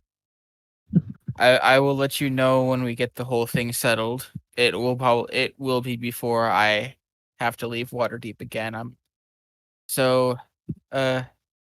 Hopefully within the next few days, if they can get it arranged. Oh, wonderful, wonderful. And so, what are your plans for the rest of the day? Well, I have no clue where the rest of my group is. So I'm going to probably go look for them. And if I can find them, I'm going to see if I can go bit of a shopping trip, maybe try to sell a couple of things that I'm not using anymore. Let me see if I can get something interesting. I see. Well, do you think you'll be back tonight, or will you Yes. stay with your friend? Oh, wonderful. Well, then dinner will be ready any time after 6. But we usually eat around 7:30, so you can be back at any time.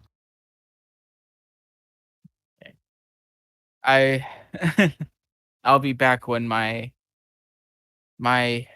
daily duties, I guess I should call them, are done. Very well, son. Very well, son. I'm so proud of you. And now I can tell all my friends that my son is a knight.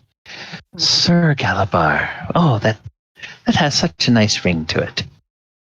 I do what I do to make you proud. So I am glad you are proud. Oh, you make your mother so happy. And she holds her hands to her sternum, and she you can see like little tears welling up in her eyes. It's clearly tears of joy and pride. He'll give her like a big hug, and then he'll, I guess, go on his way to try to find his companions. Okay, she will hug you, and as you start to pull away, she will only resist letting go of you for a moment before she lets you go. And then she will walk you to the front door of her house, and as you walk away, she will stand there and just sort of watch you walking until you are out of sight, several blocks away. Okay.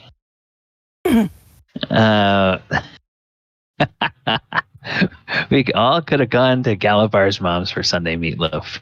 You can always just ask. Like, none of you have met his mom. This is you true. Never invited. Adamant did a quick sending. My Enka had no freaking clue you had a family here. He did say. Okay, you're expecting her to remember everything, and she'd only known you for like what? No, I mean, 2 weeks. before he left you guys, he said he was going to stay at his mom's. We're not going to intrude and go, well, can we come too? I mean, that's rude.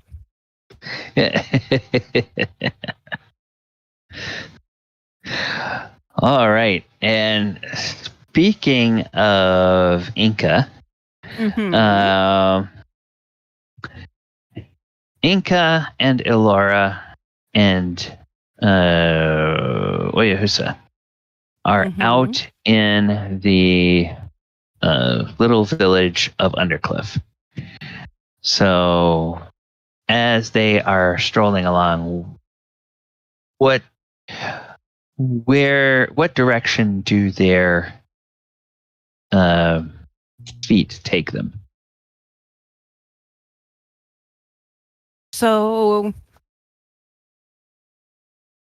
actually, Enka looks back at Oyohusa and says, you were just complaining about us not doing anything relaxing. While Elora and I go off to look for this gardener that has slug problems, to see if maybe she can help them quickly. Would you run back to the inn and maybe see if they can pack us a lunch, a picnic lunch instead? And then just meet us at I think I can't remember. She told us directions, so maybe you can get directions again from her. Yeah, I'll say that you all heard the directions. Okay, so she'll give directions and say, and just meet us there. Where is there out of character? Is that like? It's at the farmer that's herbalist? Having issues with, or the herbalist that's having problems with slugs. Slugs. Okay. We're gonna have lunch at the herbalist. Okay. No. Oh. She and Elora are gonna go and see if Elora can't maybe take care of the problem quickly. Yes. And then we'll go find the pond and have lunch. Oh, okay. Yo, go get us a picnic basket. Hey, yo. In a basket. All right, I can do that. You ladies have fun. And Oyo kind of turns around and smiles like, oh, thank God I got out of that. And then he heads back towards the bed and breakfast. Okay. Okay. And as Enka and Elora make their way there, she'll turn to Elora and go, so? What's wrong with my basket? She kind of looks down and kind of lifts up the cover and shows her all the things that she had packed. And Enka kind of covers her mouth and chuckles and says, hey, it gives him something to do. So, we can have a few minutes to chit chat since we did invite him to come along, but, didn't give us much chance to have some girl talk. She kind of chuckles. So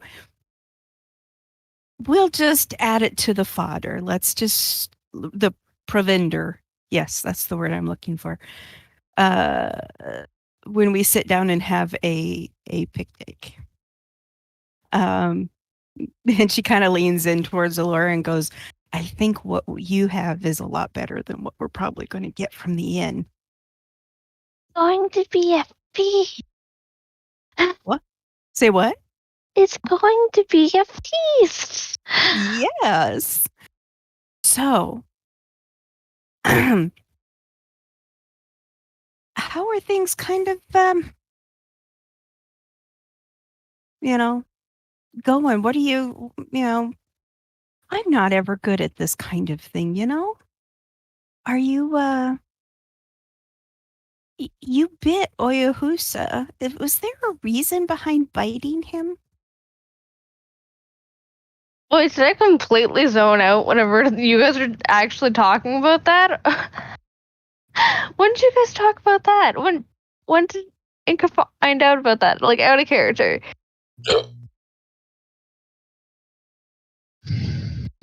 That's a good point. I have no idea.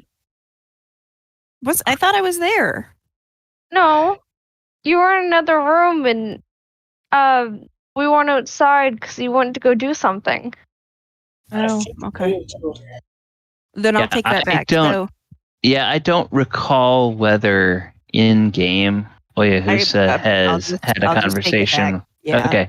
All right. So she'll just kind of look at Elora and go, so if we find a place that's for sale here, would you be interested in going in half on it? Or, I know you place that much? Huh? You like this place that much? Well, you said you don't like the city, and I sure as heck. This place is a lot different than where I've grew up, and I only lived here for a very, very short period of time, and was usually off with Tamayo doing other things. So. But it's obvious that, like, Galibar, his mom's here, and I guess Oyohusa has some type of place to live. And, well, Adamant can just about live anywhere. Adamant is a bodyguard. Like, he's just a very precious thing. But we need to make sure that, like, there's a forge or something nearby so he doesn't, like, get sad. Well, I think that's where he went. Is he went to go... I honestly don't know where he went. We'd have to ask him, but I think he might already have a place where he can stay, but we can ask him. I mean, it sounds like these guys come back here regularly. Laura kind of nods, says, well, this is my first time I've been here with them, but yeah, I can see where you're coming from. It is a really pretty place out here. Yeah. Well, how long have you traveled with them? Laura will start counting on her fingers. And I don't exactly know. So, like, let's say she'll spit out a random number like 13 months, 21 days, and 36 hours. Jesus. It's probably been more like I'm going to say it's probably been more like between 30 and 60 days Okay, well, still. since you guys were in Innistrad. Okay. So she kind of looks at her and goes, well, that wasn't really long enough to see how many times, but obviously if you know, Oyohusa has some place to stay, I mean, maybe he would let you stay at his place. You think? Elora's face kind of goes red and says, stay at his place? No. He's still mad at me because I bit his ear. You bit him? She'll just kind of like crouch down a little bit. It's like, yeah, I finally bit him. Is this a custom between male and female drow or something? She'll kind of start to try and cover her face and look away and nod in embarrassment, like not wanting to talk about it. Elora, how scandalous. And you can tell that she's teasing her. How scandalous. You bit him. Laura will kind of clench her fist and say, well, it's not my fault. It's just, the urge just came over me like, it's custom. I have control over it. And then Elora is just, or not Elora, Enka's just kind of looking up at the sky as she walks along. And then she looks down sideways at Elora and goes, did you leave a mark? Hit a mark? Oh. I still kind of think it. No, I didn't bite him that hard this time, but I've thought about it, like, really, really thought about it. She'll kind of cover her mouth again and say, stop talking about it. I don't know, it's just a sound that makes just, So she's kind of like, so this custom, is this something that means you like him or you want to take things farther or what? I don't understand drow customs. I'd never really met a drow more than once or twice before I met you. And that was we're only at a distance. She kind of like try and take a deep breath in and try and calm herself down. Well, it's a custom of like it saying that, oh yeah, I want you to be mine and I like you type of thing. And I don't know what came over me. God, don't judge me. Like, I don't know. It's just a sense. I mean, it just got me. No idea like, what I don't know what happened. Recording, you know. Minotaur couples, they like to butt heads a little bit, literally. So, you know, I'm not judging. Mm-hmm. She kind of chuckles. She's like, boy, you should see some of them when they're really interested in each other. It's almost looks painful. Like, Enka, like, it was really nice. He took me out and we had, like, almost like a picnic thing and we were underneath the blossom trees and it's really sweet, you know?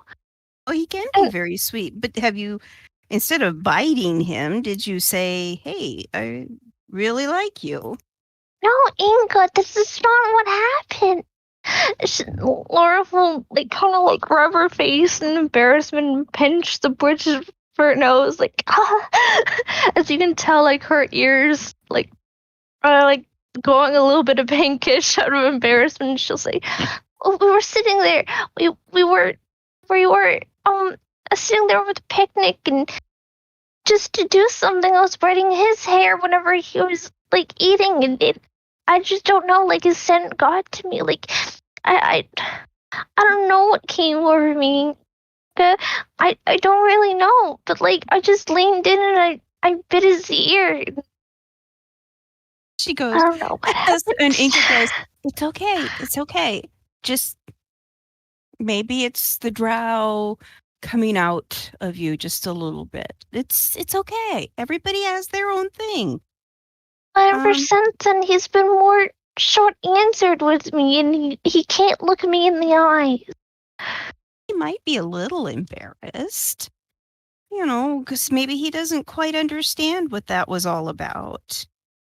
So I did tell him, because he did ask. I told him what the custom is, and it's basically a ritual type of thing, but yeah.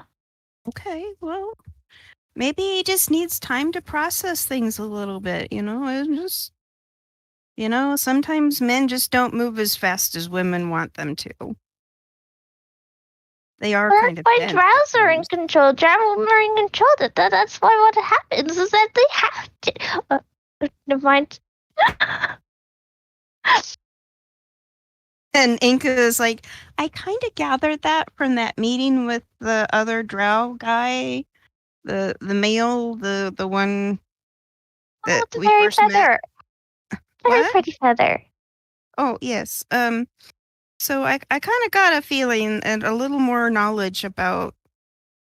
Oh, sorry, Yeah, I hear don't know something what happened. crunching, and I look down, and my cat's trying to eat my Uh-oh. crackers.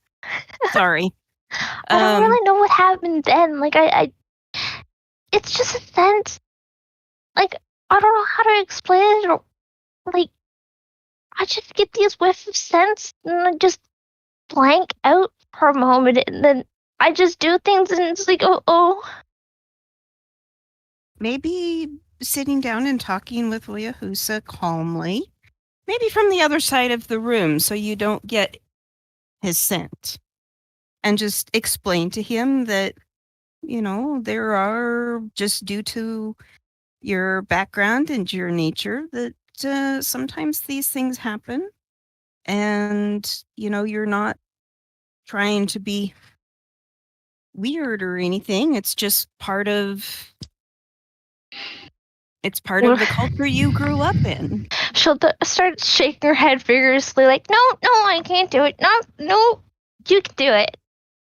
Elora smiles and says, and points up to the house, not too far.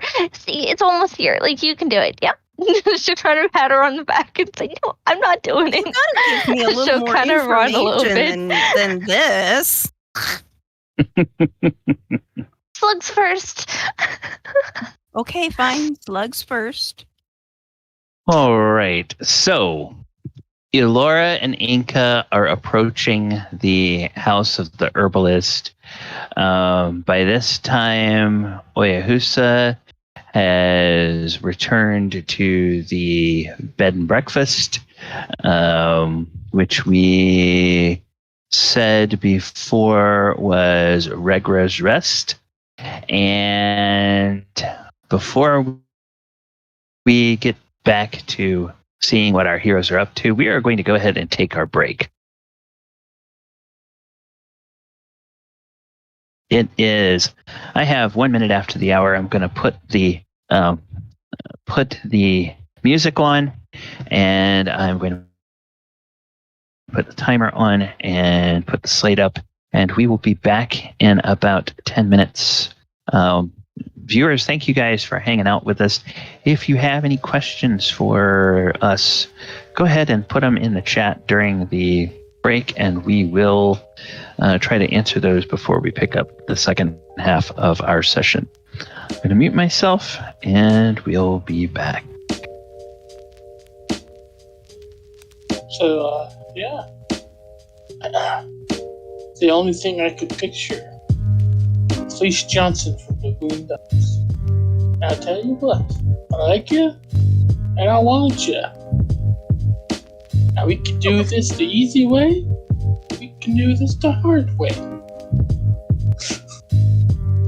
So is the hard way. Let's go. That actually comes up about through a few seconds and I see you choosing the hard way. It was almost perfect. But Heather let the cat out of the bag a little too soon. What cat out of the bag? Like, She just straight up and asked you, so you've been Oyohusa? I was like, no! So you did tell her to tell me. No, I didn't. No, that was funny. That was good. Good job, you two. You know, because, like, I'll be completely honest. Like, the first hour of the session, I was dozing in and out because I didn't get much sleep. So I was still laying in bed when you guys were doing your thing. And I was in, like, a zen state. So it's like, okay, well, what happened? Wait, you guys talked about it earlier in the session and I just blanked the hell out? Like, what happened? No, I haven't had a talk with Enka yet. Good, because now you're going to. You have to explain your side. Not Enka. Yeah, I know you sent me a sending. I'm just waiting for the divine being to alert me that I got a sending. No, we Oyo and I already, Gallibond. What? we already talked about it. Enka's gonna be stuck in the middle of this mess. Between When Oyo, isn't Enka stuck in the middle of this? it's gonna get worse because Adamant's pretty much useless with the relationship advice. So is Galibar. So the only person y'all haven't taught Enka, poor Enka's over here like, I'm stuck. Help. I was wondering when you were like soften up a little bit, Chris, with your mom, and then you were like, "Oh, thanks, mom." I was like, "Okay, cool." You were like being all serious and shit. I was like, "Come on, man, it's your mom." Mom, the boy has to have some sweetness. Galibar doesn't have much of a sense of humor. Let's be very serious Adamant's catching person. on. Adamant is observing.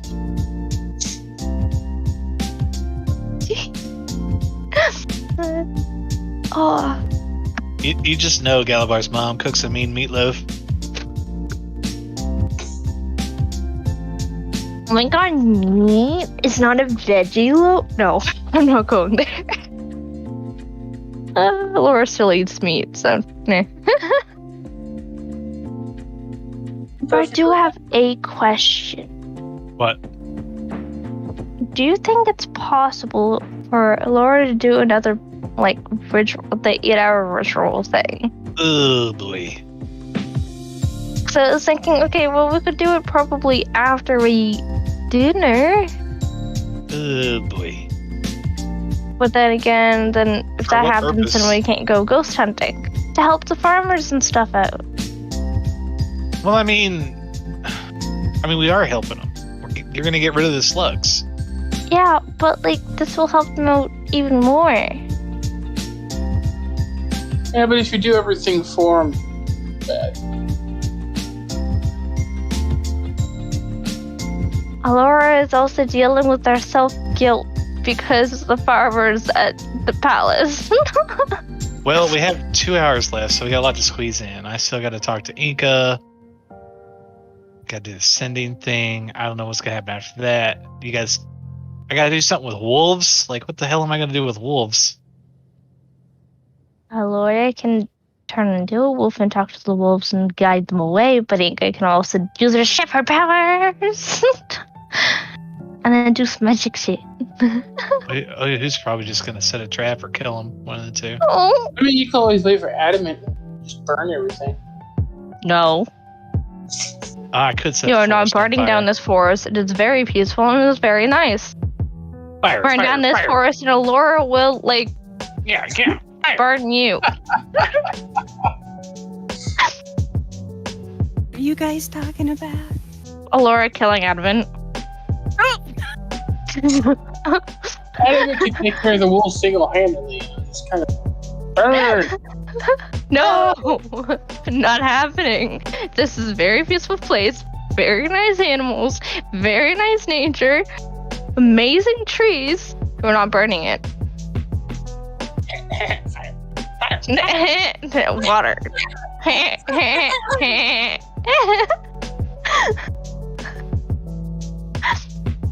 You burn down a forest intentionally. I'm not sure if you could continue to be a good guy.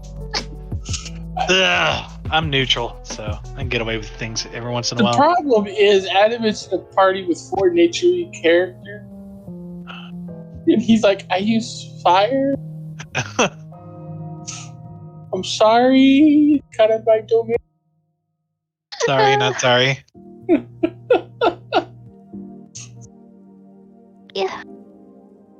At least I only have like 2 spells that actually sets things on fire. I don't have like fireball. Okay, 1 second. I'll be right back.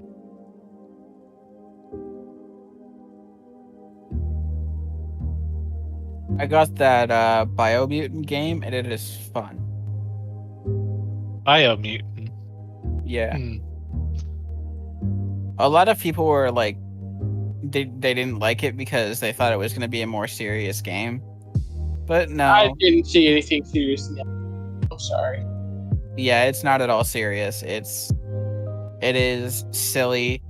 Like when you hit stuff, a lot of the time the like that whole comic book thing or whatever. Yes. Ow. Yeah, like the words will pop up like kapow and stuff. That's cool. Amazing. The entire game, all voices are not in a language it's not Make in any English. sense? Yeah. So you have a narrator that is the same narrator from the Stanley Parable that translates for you. It looks good. I'm watching a trailer right now. It is good. The combat is fun. Ooh, the terrain and grass looks really good. Yeah, it's our world after the people destroyed it. Oh, I'm waiting for Dark Alliance. Yeah. The story is like humans like destroyed their world with like toxic waste and nuclear warfare or whatever, and the things that are living there now are basically animals that were mutated. So it's kind of like that Road to Eden game, but it's a different setup. I like how like when he runs, he can run on all fours. That's cool. Yeah, because he's an animal. Yeah. Well, he still stays on 2 feet, but Yeah.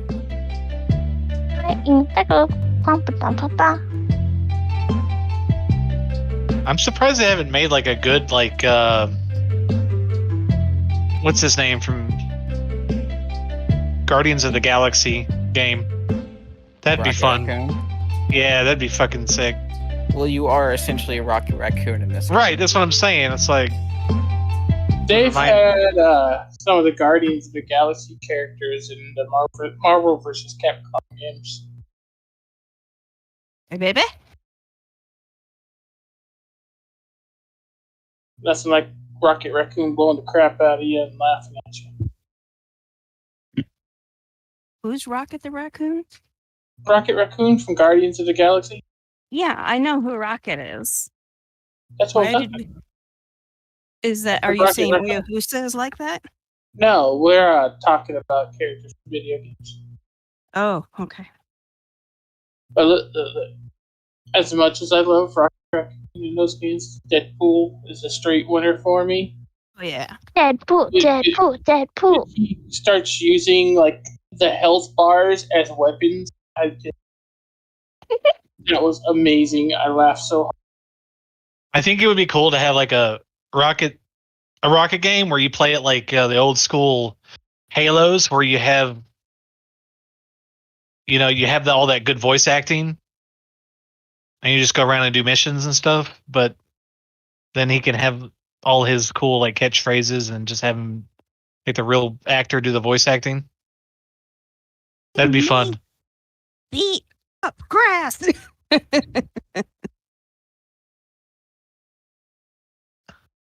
And it could just be like set in outer space, going to other planets and stuff. What is this? A game or like a? No, I'm saying it would be cool. Like Marvel needs to tap in on Oh yeah. some of these origin story video games. Rocket would be a good one because it's a character everybody loves. Yeah. There you go, Oyo. Watch that short video. All right, everybody. I think we are back. Welcome back, players. Hope you had a good break. And thank you for sticking with us, viewers. We're going to go ahead and go back to the map here. And Oyo, you are back here at the inn, grabbing the picnic. I didn't know whether you wanted to have any conversation with the innkeeper here or just pick the stuff up and head back out. Yeah, he'll have a short conversation. Okay. Real quick, Ask about the ghost. real quick. When Adamant got back, he did a sending to Oyo. Roll 20 chat there. Oh, okay. All right. Whenever you want to ping him with that. Okay.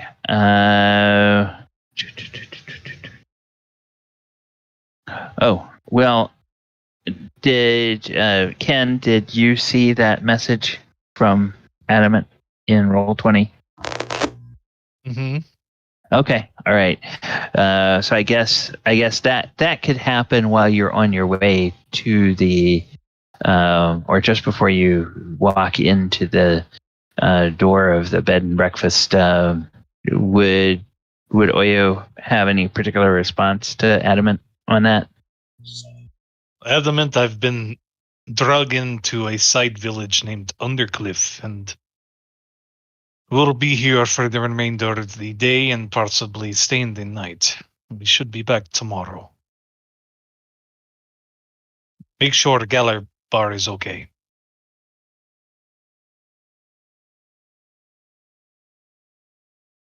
All right.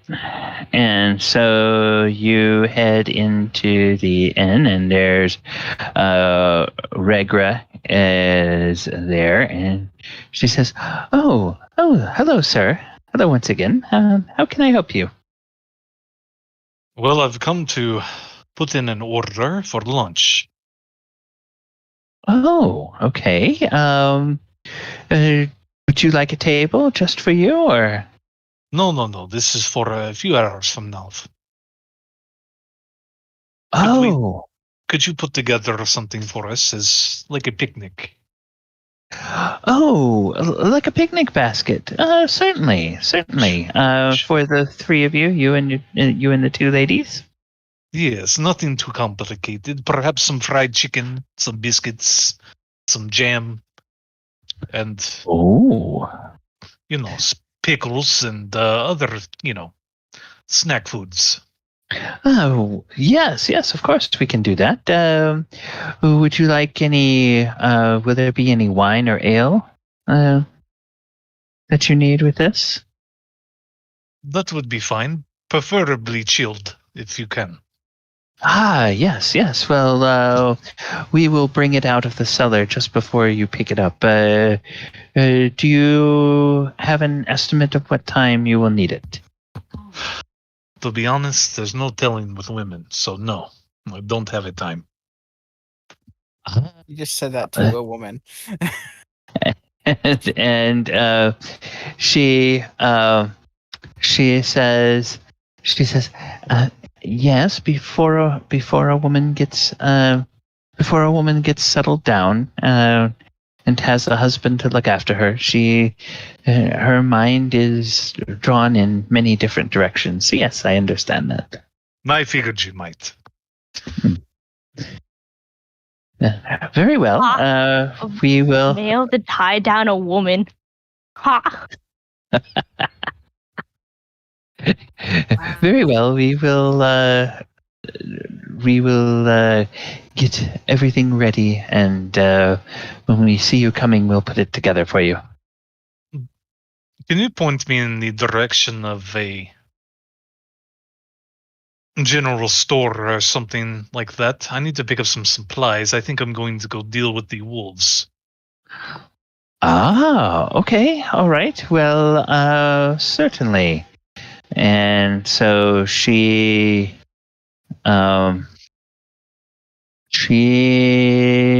tells you about perfect. She tells you about a place, the couple of streets over, and oh my goodness.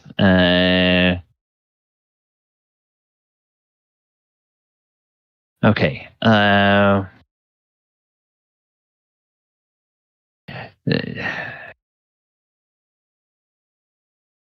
What in the hell? Give me some better names here, generator.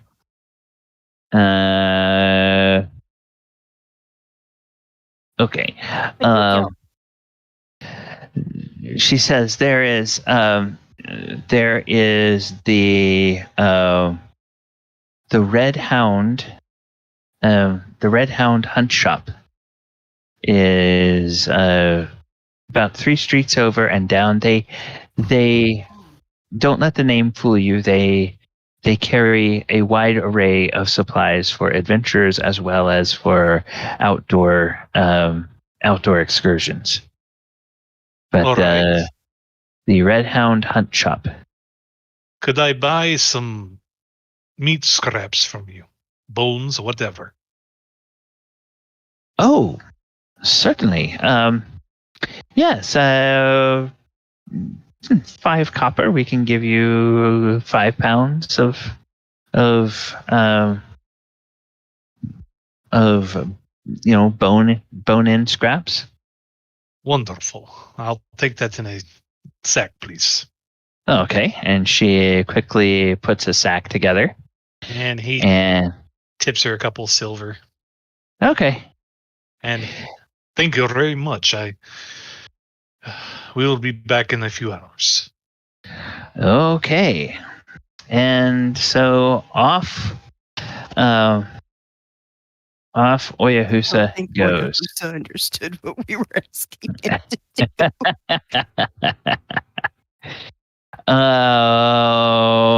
Let's see. Let's go back to Galibar. Galibar, as you are making your way towards Lady Silverhands, your footsteps or the path you walk on takes you not far away from Blackstaff Tower. And as you're passing by, it's hard for anybody to keep their eyes from sort of looking at the tower and gazing up at its heights. But you notice as you look at the base of the tower and the broad doors that are there, you notice a familiar figure emerging from the doors and beginning to clamber down the steps. It's the figure of a Warforged that you are very familiar with.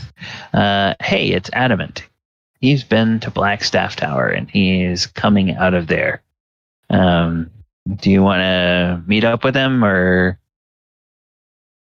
Sure, I was looking for members of my group. Okay. I'll walk over and say, "Hey, do you know where the rest of them are? Just don't. It's only you here." Oil said they were in Undercliff. In what? Undercliff. Oh, that's wow. I didn't expect them to leave Waterdeep.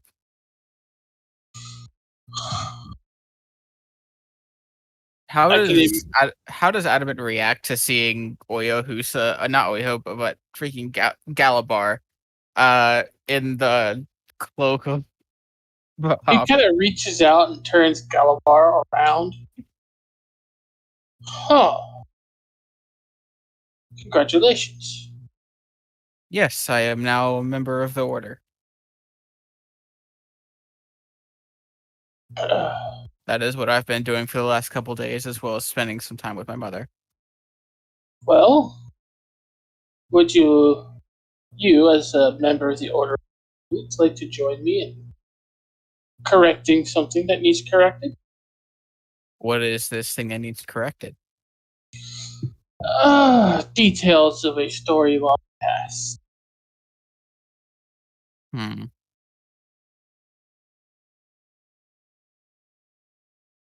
Sure, I guess. There's not exactly a lot of other things I could be doing at the moment. It's important for. Okay, I will join you then. Thank you. Well, we're going to the Temple of Morden. Okay, All then right. hopefully they do not have issue with me being there.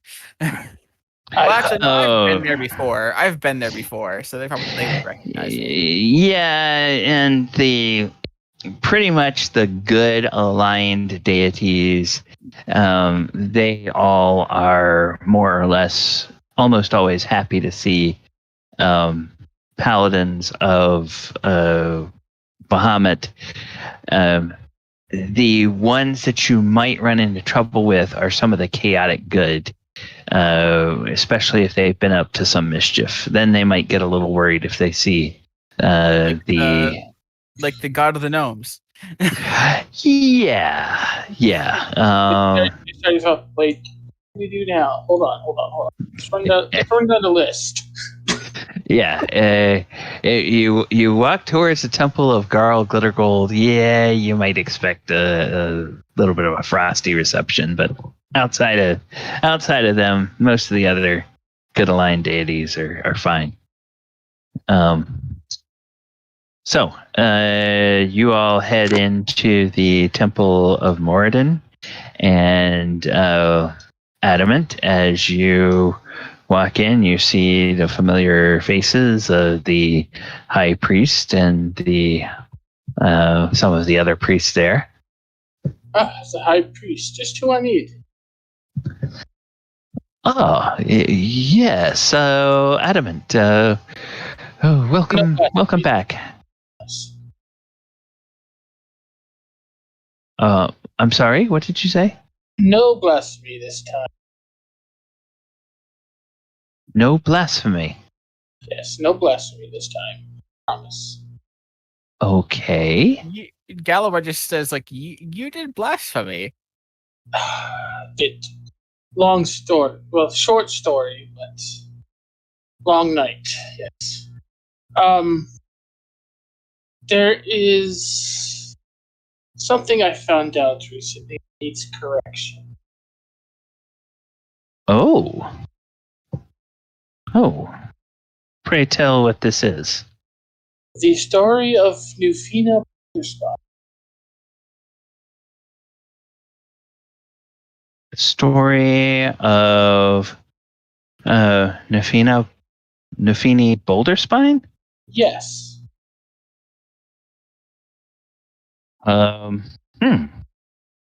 Boulder Spine. Somebody go fetch the records. I'm sorry, that name doesn't ring a bell. It's not surprising. It pertains to left past the shield. And why he is in the condition now.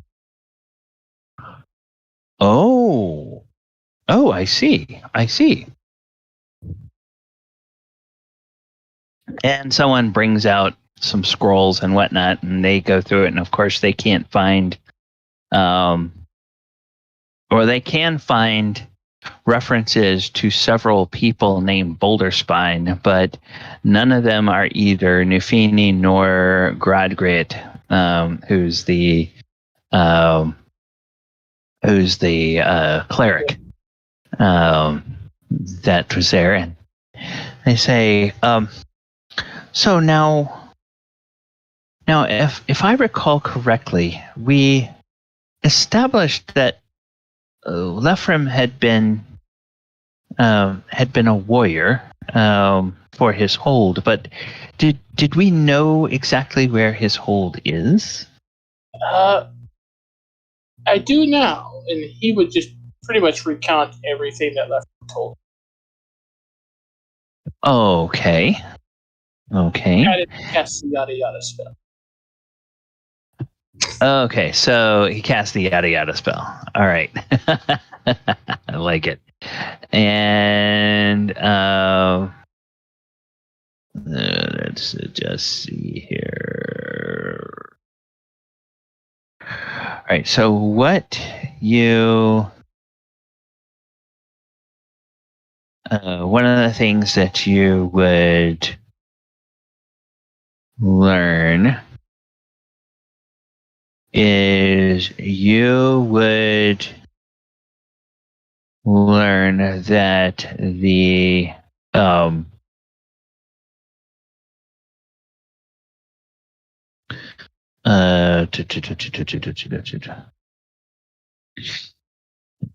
you would have learned from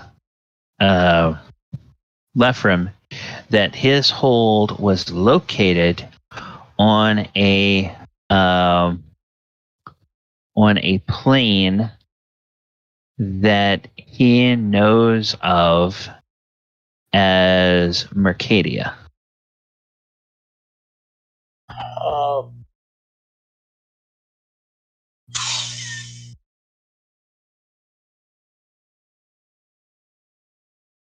Okay, so that would obviously be something that would be news to the Temple of Moradin here. To be Arcadia. I'm not sure we are aware of that plane. But yes, let us get the full story. Or so they've taken down the full story, and they go, oh, glory misplaced. I mean, it sounds like this Lephrim was indeed a hero, saving the general and leading a detachment that helped to secure a victory, but somehow the glory that should have fallen to his soldier was attributed to himself. Quite a bad spot. Yes, I can certainly see. Well, and now it makes perfect sense why the Allfather may not want him to be changed from this form, at least until the terms of the prayer have been fulfilled. I think we're going to put this story in our scriptures here. This would be a great lesson to the faithful about the power of true prayer and the consequences of what can happen when true prayers to Moradin are answered.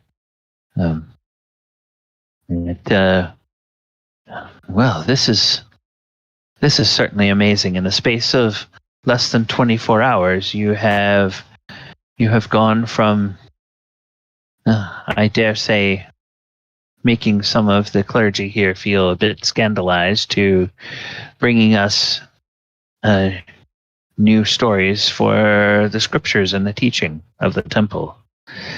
Now, what we need to do is we need to figure out how we can reach the Church of Moradin on the plane of Mercadia. Indeed. I've not heard of this one yet. I am out of sending, so I may have to wait to contact what you may know. Well, I will. This is the high priest. He says, let me tell you what. Why don't you let us help you with this, Adamant? You can continue, of course, your own line of inquiry, but I will task some priests with doing daily divinations to see if we cannot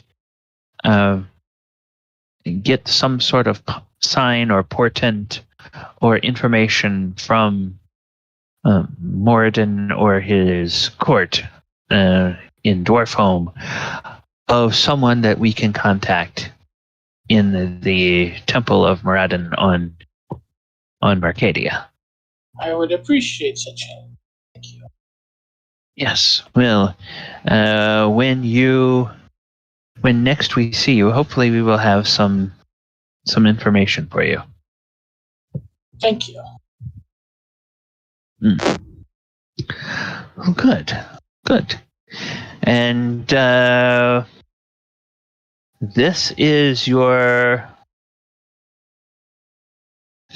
companion, Gallibond. Galibar, or I should say, Sir Galibar. Sir Galibar, I did not realize that you served in the Church of Bahamut. So you grace us with your presence. It is a fairly recent. I joined the order earlier today, but I am simply here to. I'm simply here for Adamant. He requested I come with him, so I did. Well, strong bonds of friendship forged in battle in faraway lands. Adamant, you have a good friend there. Any servant of Bahamut is a faithful friend to have by your side. Yes, and I can't think of a better representative for righting a wrong to have present than a paladin of Bahamut. Indeed. Well, Sir Galibar, I hope you will at least offer some thought in your prayers to Bahamut that he may help Moradin lend us some success in our quest to get this wrong righted. Perhaps if our prayers don't reach Moradin's ears, perhaps a message from Bahamut would. I mean, we've been going to a lot of places already. We might end up actually going to that plane as well. Indeed. Well, it would be nice if by the time you get there we can have... it would be wonderful if you do go there, if we could already have the statue commissioned, and perhaps Lefram can see it completed. I'm sure he would appreciate that. Yeah. Well, I will see what I can do. Wonderful. And then they give the formal benediction and blessing on Adamant, and they give the salute of respect to Sir Galibar and a general blessing on visitors to the temple to him. All right, so then where would you guys wind up heading? Should we go and meet up with our friends in Undercliff? Well, out of character, how long would that take us to get there? A couple hours. You could be there. It's now about midday, so you could be there by mid-afternoon if you go. And Undercliff is a relatively small community. You start asking questions about a drow and a minotaur, and probably anybody who's been out on the streets will go, "Oh yeah, they're down there," because there's probably not many drow or minotaur around.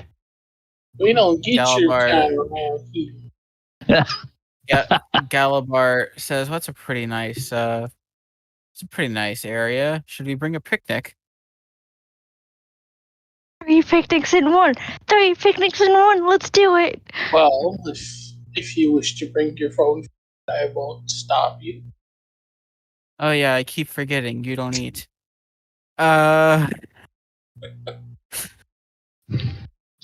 could probably hunt something out there. Oh yes, another thing that they would do at the Temple of Moradin is they would double check with Galibar not Galibar, with Adamant if he has plenty of oil and nutrients. Oh, yes. Okay, all right. Fully stuffed. Okay, because they, I think between them and the Temple of Gond, they kind of keep a supply of the special oils and lubricants and stuff like that Adamant requires, either as fuel or as, to make sure that the joints stay operating in peak performance. Yep. So, all right. We'll go meet up with the others. Okay, so they will begin walking that way towards Undercliff. And the last time we saw Elora and Enka, they were approaching the house of a gardener. And they have since met the gardener, whose name again is, or the herbalist, whose name is Brillium Forest Grove. And when he learns that you all have been sent here by Redgra, he says, "Oh, yes. Let me take you out to the back. I'll show you right where the slugs are. I've tried everything that I know to do, and I haven't been able to scare them off. They continue to just eat at the various plants, and today they are at some of my herbs that I use for the healing poultices."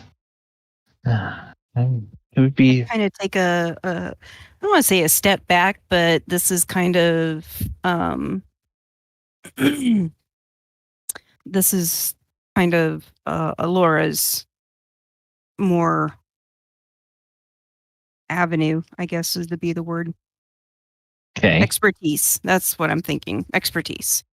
So I'll follow along and be there for support, but I'll let her deal with whatever. Okay. And you guys, I don't know how clear it is on your screens or what your magnification is, but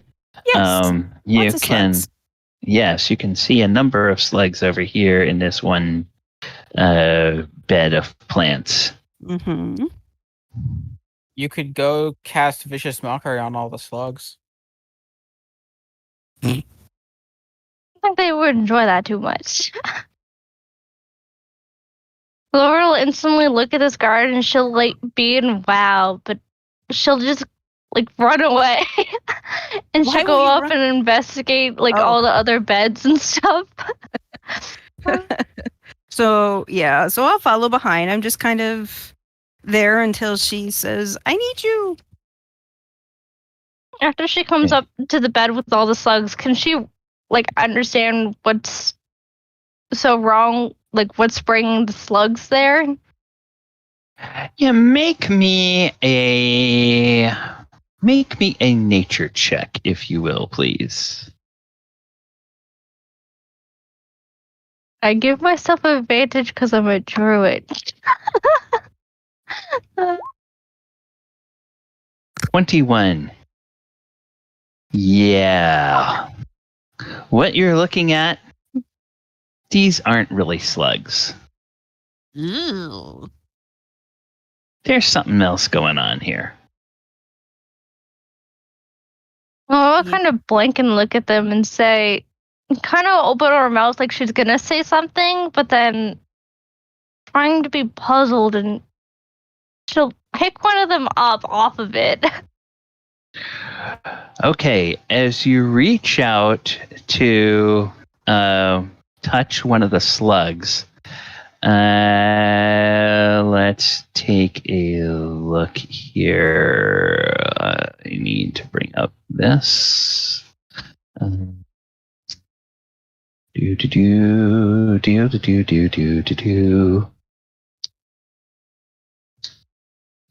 on. Come on. And ooh. Yeah, these aren't slugs. Oh. Okay. When you reach out and touch it, there's two things that give you a sense that these are not real slugs. One is there's just something that doesn't look quite right about them, and another is that you can smell. You have the faint smell of sulfur.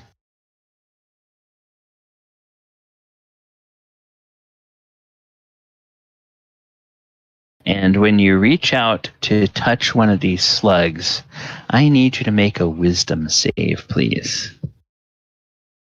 Oh, okay. What? Okay. Okay, that is a 13. Do you want to cash in an inspiration, or do you want to stand on the 13? No, I want to stand on the 13 and see what happens. Okay. Your mind is several things happen. Enka, you see these slugs. She tries to pull one up, and you notice that as she pulls one up, there's like a strand of that slug that is connected to the plant. But then as she continues to pull it up, you notice that that strand is not just connected to the plant, it's connected to the other slugs. And then those slugs sort of all begin to merge together.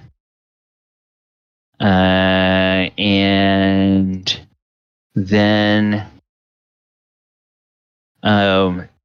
as they merge together, they reform into another shape that looks like this.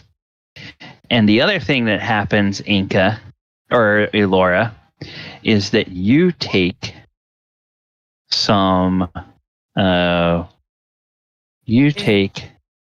some psychic damage. Okay. I deserve that. All right. Because it uses its Eat Memories ability on you. Oh, it didn't roll the 8d10, did it? Jesus. Okay. Okay, so let's see. Our 8d10. No. Whoops. 8d10. Okay. 55 points of psychic damage to Elora, and you are memory drained. So basically, you suddenly don't remember that. Now, the other mechanical part of this is that every time you make a an ability check or an attack roll, you also need to roll a d4 and subtract that from your roll. So it's basically like the Bane spell as opposed to the Bless spell. And then every time you are memory drained, that gets worse. So the d4 will become a d6 and then a d8 and so on, all the way until it becomes a d20. So Enka, you and the drow are looking at a big, hideous looking ooze monster, and part of that ooze monster begins to form an image that looks a lot like Elora in front of it. Okay. So is it still holding on to her? No, she just reached out and touched it. She willingly touched it, and so it attacked her. Is she looking like she's frazzled? She definitely shudders and grabs her head like something incredibly. She lets go of the part of the monster and grabs her head and sort of staggers back, and she's holding her head like and she looks very shaken. Okay. The way Laura would she would go up to her and say, "Hey, what are you doing? You don't look normal." And she'll kind of try and touch it and see if she could pick it up. But instantly, whenever she had that shock feel, she instantly tried to pulse out her hand and just be stunned there for a moment. As she tries and holds back a little scream, but an aggravated comes out of her. She kind of inches up, and she'll kind of try and grab her head, tuck her head away. Okay. And then the other thing you hear, Enka, is you hear a shriek from the door at the back of the house. Okay. And the herbalist is like, "Oh gods, what's that?" Okay. So at that point in time, I will take my shepherd's crook, which I pretty much go everywhere with me, and take two basically walks forward or run forward just enough, hook Elora, and basically use the hook to basically put her over here. Okay. So I'm between her and this thing. And then as I'm doing that, I will do a quick look over my shoulder at the herbalist and yell, "Go get Oyohusa, our companion at," and I'll blurt out the inn. Okay. Run. And he's like, right away. And he runs to the house, and you can hear the door on the front of the house slam, and you can hear feet pattering down the road. And then I see here. Let's see. Okay. Enka, I'll need an initiative roll from you. Yes, sorry. I was reading. No, that's all right. Okay, initiative. Blink. Okay. 14. Ooh. And, oh my goodness. This thing is an ooze, but it gets...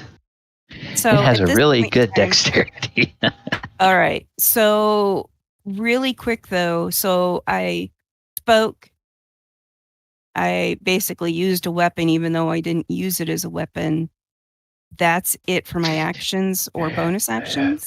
Because this all happens actually before we get into combat. We haven't started the combat rounds yet. So I was going to say, otherwise I would have also. Once I'd shouted out at this person, I was going to use vicious mockery, but Okay, yeah. I think do I that. think in terms of you've pretty much done what you could to push Elora out of the way and yell for the thing. So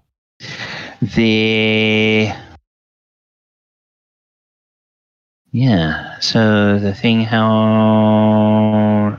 has 10-foot reach. All right, so it is an ooze, so it can't move very fast. Fortunately for it, you're not too far away, so it only needs to move 5 feet. And then with its 10-foot reach, it's going to make a pair of pseudopod attacks against Enka Yelka.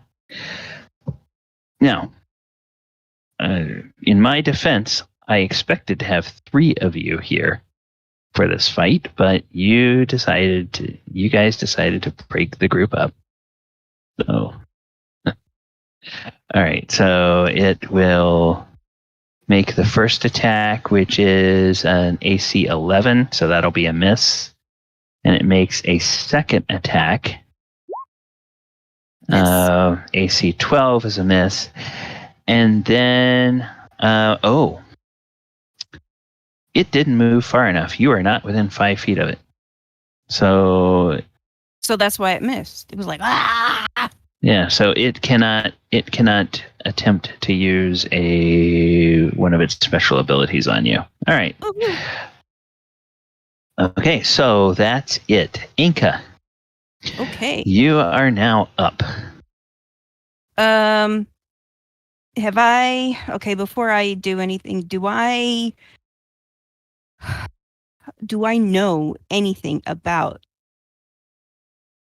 this thing? Do I You can ever always heard of anything? you can always make a check for that. So let's see. I think this would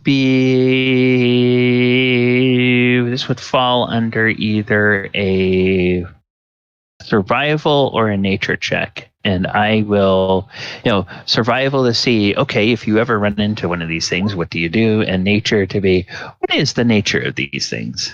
See if you've ever heard about it. So I'll let you choose from the better of the two that you have. Survival. Oh, and 21. I rolled a 21. 21. Yes. You know a few things about this. First, you've heard of these. This is an extraplanar creature known as an Elder Oblex. Okay. An Elder Oblex is an ooze that is incredibly intelligent. It has the ability to cast spells. It is. Some people consider it a spawn of Jubilex. Whatever that is. Demon Lord. Okay. It is and importantly for you, you know that it has an aversion to fire. If you can somehow damage it with fire, it makes it very hard for it to attack.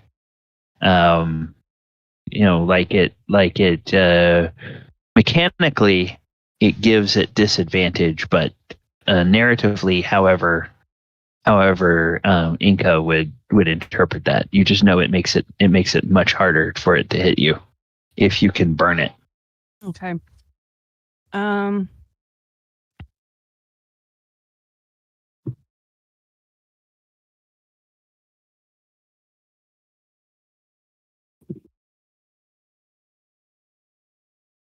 Okay. All right. So I pull out my hand axe at my belt. This is just a hand axe. And I cast heat metal on it. And then once it gets hot enough, I chuck it. Okay. For the benefit of chat, can you put the description of heat metal in the thing? And also, I just want to double check how quickly that heats up. Glow red hot. Anything comes when you cast it. Okay. All right. Right. Yeah, and I presume this axe just has a wooden handle, so it's not going to burn you. And if you throw it quickly, it's not going to actually burn the handle yet. And once the metal, if I hit it with this object, and it will sinks take in or whatever, 2d8. Yeah, 2d8 fire damage. As long as I stay concentrating, it'll continue to take fire damage for up to 1 minute. Yes. Okay. So, go ahead and make a. I presume you plan to throw this hand axe, so make a ranged attack roll. AC 20. AC 20 will hit. So you can roll the damage for the hand axe and then roll the 2d8 fire damage on top of that. And then heat metal. Wouldn't it need to make a save still? Oh, yeah. Yes, it will need to make a save to see if it takes all of that 15. And that's a con save, DC 17. Let's see, does this thing have a con? Ooh, this thing does have a constitution. All right. But it doesn't get any special bonuses on constitution, so it's just this. 16. And your spell save DC is a 17, so it fails. So it takes all 15 of that. So 7 slashing, or does that not work on that? No. It takes the 7 slashing, and it takes the 15 from the. I already knocked down the. All right, and then let's see. Yeah, all right. And the partially formed image of Elora that is forming in the front of this creature, it looks at you, and its eyes go wide with pain and betrayal, and it says, "Enka, how could you do this to me?" And it sounds exactly like Elora's voice. The fact that Elora is standing behind me, I don't buy it. Yes. But nonetheless, it's creepy exactly how much this thing sounds exactly like. I will finish off my turn by moving back 10 feet. Okay. All right. Elora. Wow. You have a raging headache.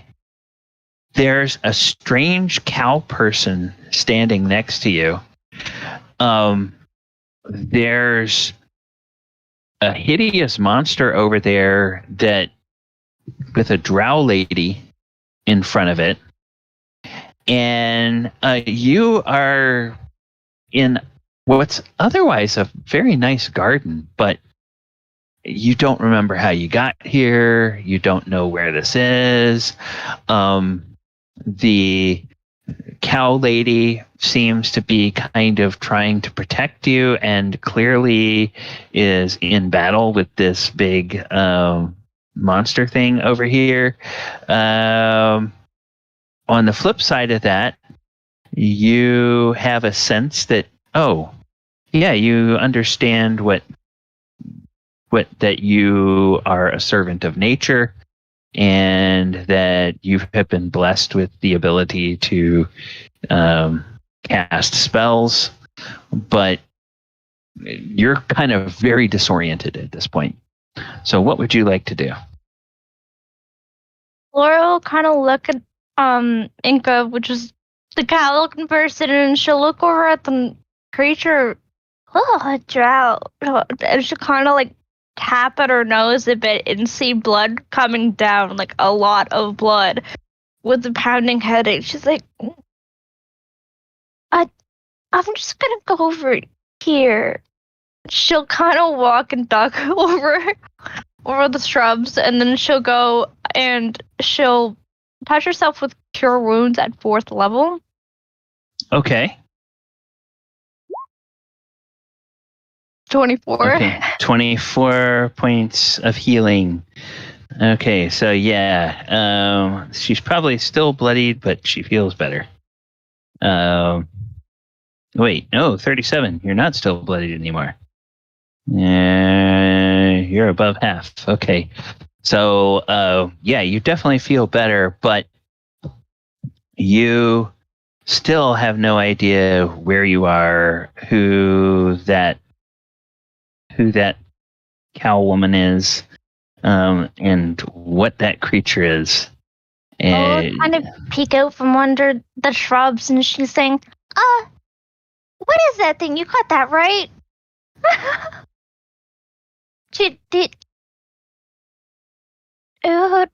Hi? Yeah. Enka is free action. You can talk back to her if you want to. Okay. You can respond to her. I'm just kind of like, yeah, Laura, I got it. You just stay there. That's weird. She knows your name. Laura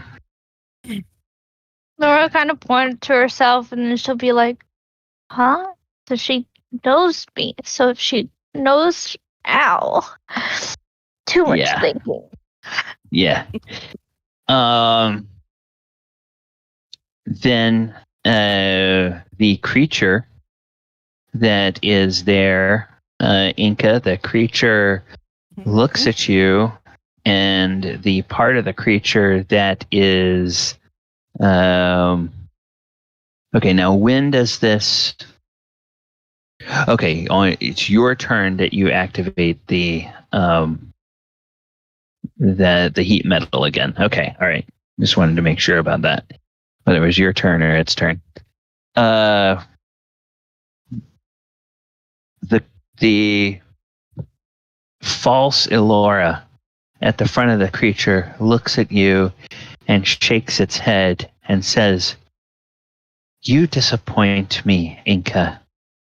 I think it's time that you learned your place." And it is going to attempt to cast a spell on you. And I am going to ask you to make a wisdom saving throw as it casts Dominate Person on you. How does counter spell work? Well, if you can tell as this false Elora begins casting a spell, if you do counterspell, it will automatically counter any spell of 3rd level or lower. And then if it's a higher level spell, the DC is 10 plus the level of the spell. So you can use... Then this would be a very good time to use it. And since Dominate Person is a 5th level spell, you only need to make a... let's see. Let me pull up Counterspell real quick. What kind of... charisma check. Okay, DC 15 Charisma check. Is that what I need to do first? Is it always charisma, or is it your? It's your spell casting thing. Okay. Bard, Okay, as you're a bard, then it's DC 15. Okay. DC 15 charisma check. Me? You need to make one. Yes, Okay. Enka. I believe she So can also. Or I need if to make- you want to. Okay, If you hang wanna on, cast- hang on. Sorry, I'm confused. Well, I need to first make a charisma save. Nope, check? nope, Check. just a Or check. Or you can cast it at 5th level. Or if you have 5th level spells, you can cast. I do have a 5th level spell.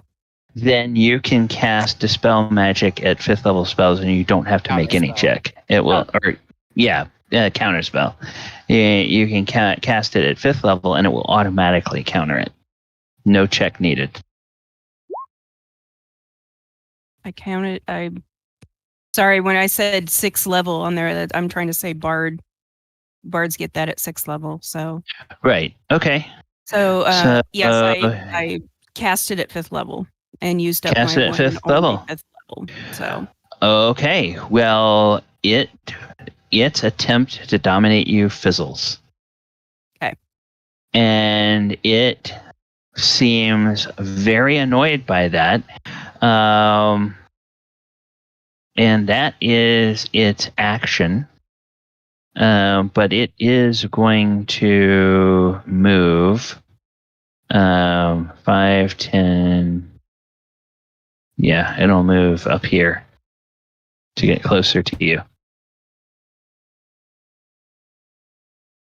So, Enka, it is now your turn.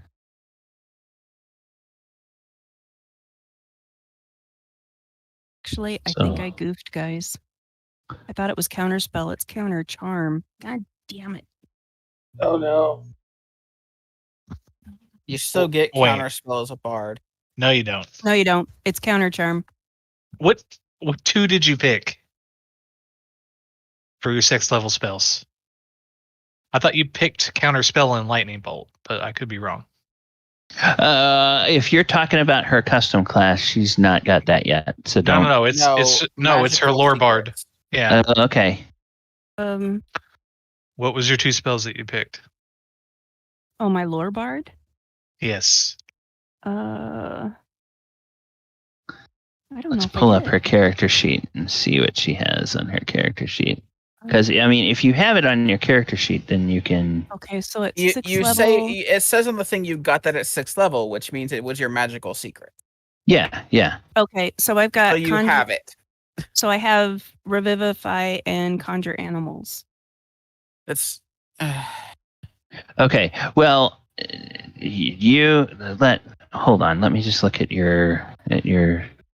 Okay. No, you have on your character sheet. You have counterspell at 3rd level, and you do have a 5th level spell slot, so you can upcast counterspell as a 5th level spell.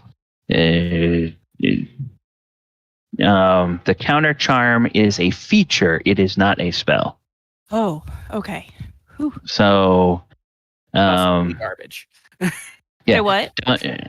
It's also a garbage thing. So. Okay, be that as it may, there's nothing wrong. You still countered this thing's ability, and it is still your turn. So, Enka, what would you like to do?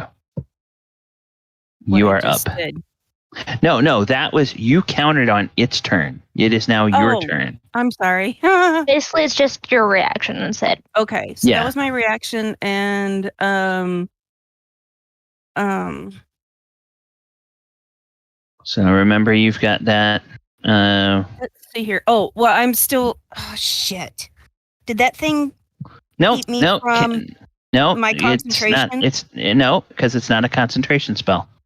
It's only if the spell you cast has the tag of concentration. That's the only thing that interrupts concentration. So I'm going to continue to concentrate on heat metal.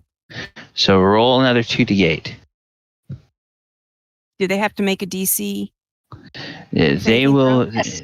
Yes, but it's either all damage or half damage. So just roll the 2d8 anyway.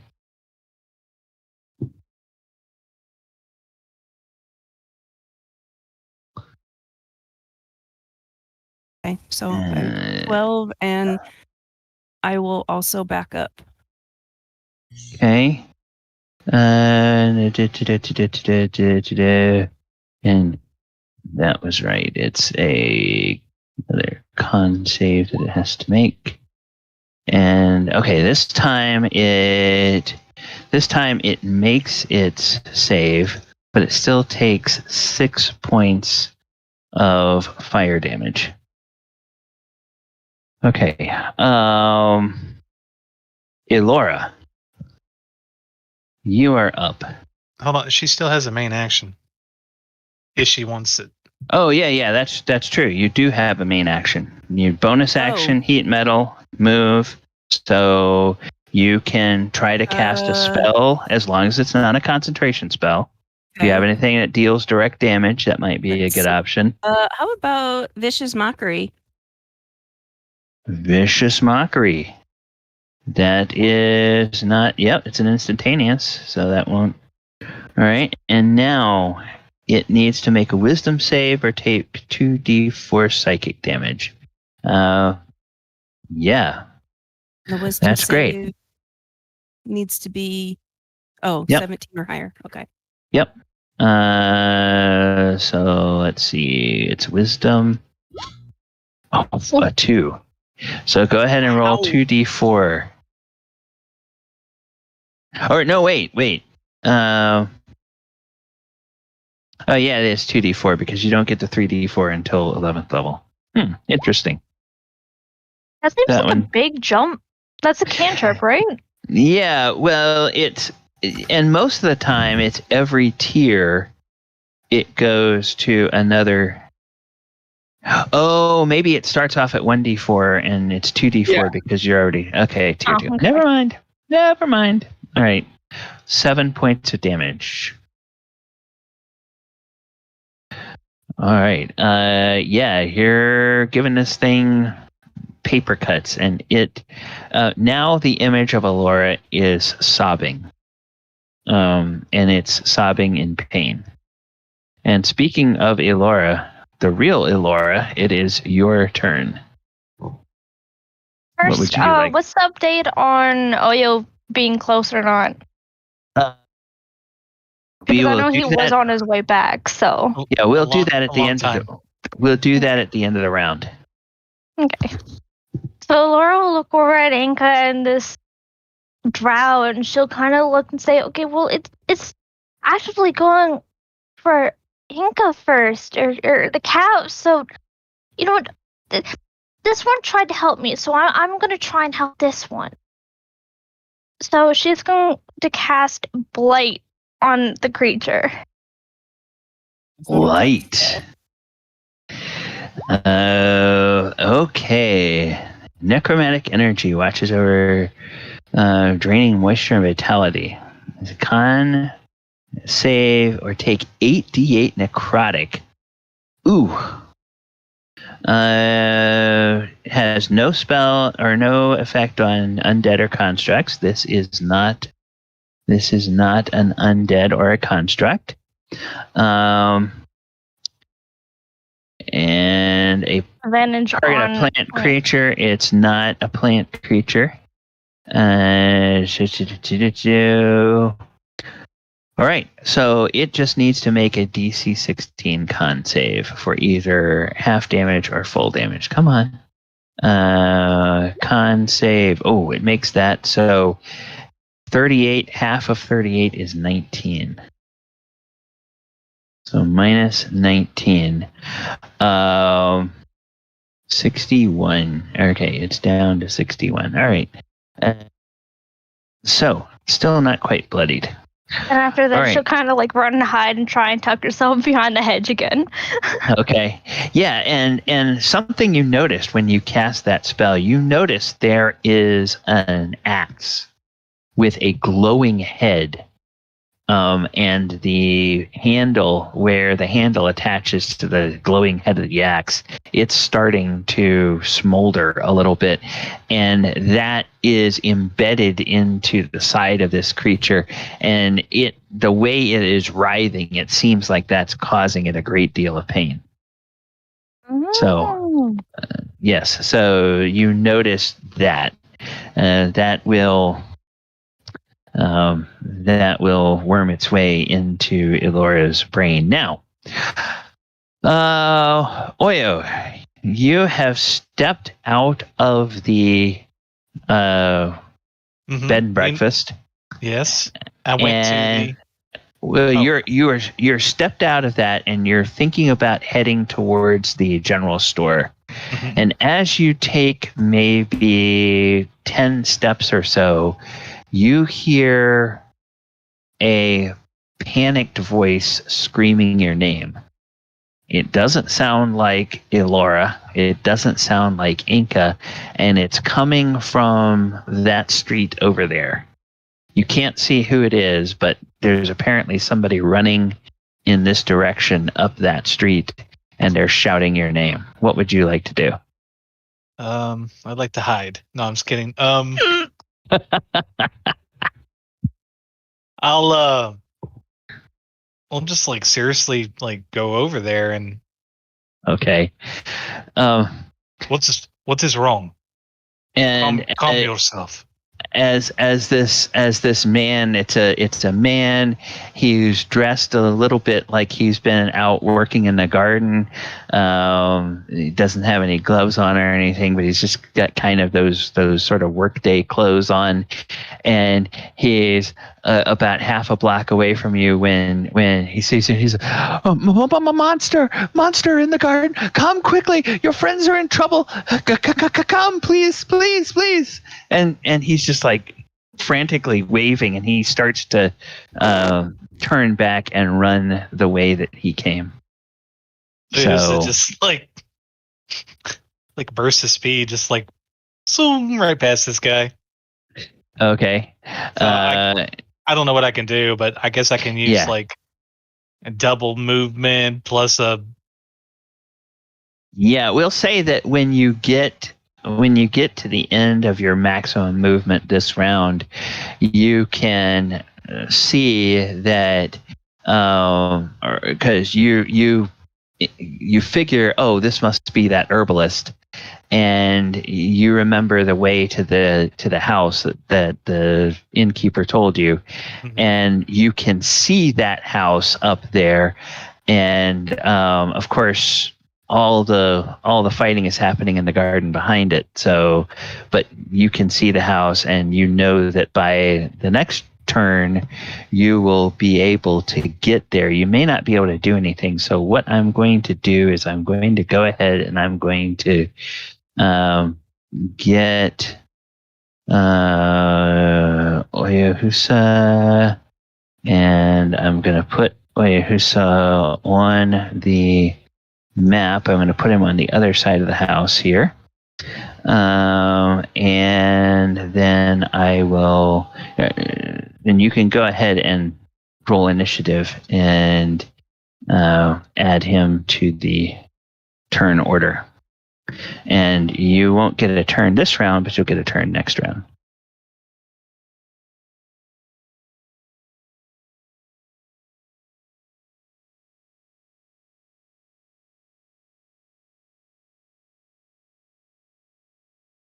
Also, I've updated my hit points on this token multiple times, and it just will not stick.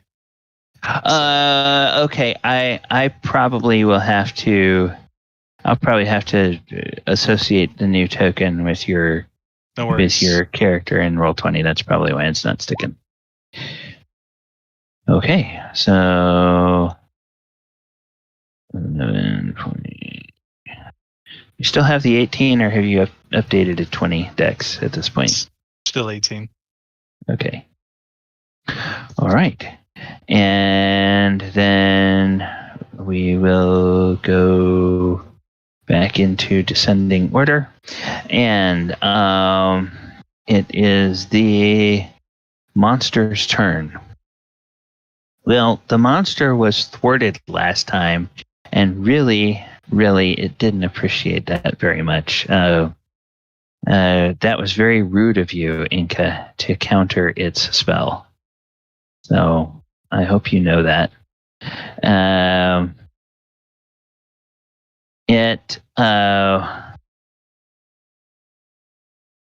It will then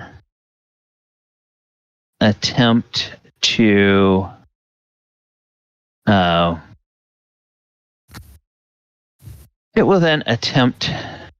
to do something else. It also is annoyed that you keep running away. So it wants to keep you in place. So it is going to attempt to cast another spell on you. And that spell will be Hold Person.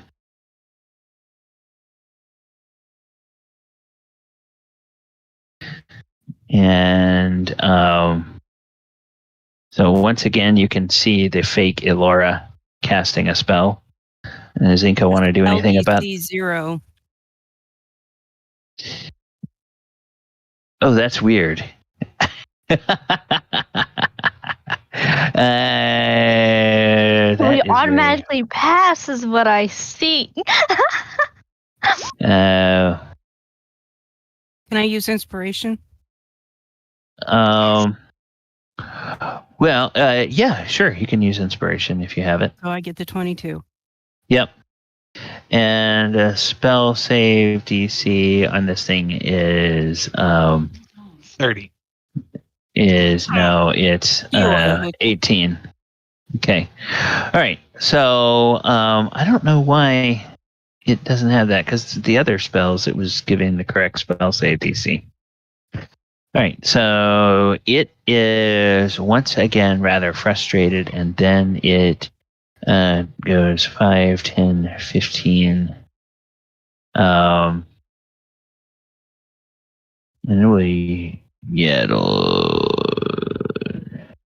it's going to try to reach out and touch you next time, so it will move its full 20 feet. Get right up cozy next to you. All right, and that is the end of its turn. Enka, this now you can smell the strong scent of sulfur as this thing gets up close to you. So, what would you like to do? I am going to back. Oops, sorry. There we go. I'm going to back up. Come on, move. What? Okay, as you move, it's going to try to make a pseudopod attack against you. Oh, crap. That's right. Oh, wait. Hang on. I forgot about that. Son of a bitch. Okay, then I guess it's just going to get the full force of this right in the face. Oh! Okay. It's a 20-foot diameter circle. Sure. Well, you can make that thing go up in the air, and you can shoot it up over it and arc it down, and you can put it wherever you want to. Now, you realize that if you do it point blank, you are going to be within that 20 foot. But if you put it behind it, not only might you not be in that range, but your friend might not be in that range either. So yeah, if you put it there, you could put it 15 feet in the air.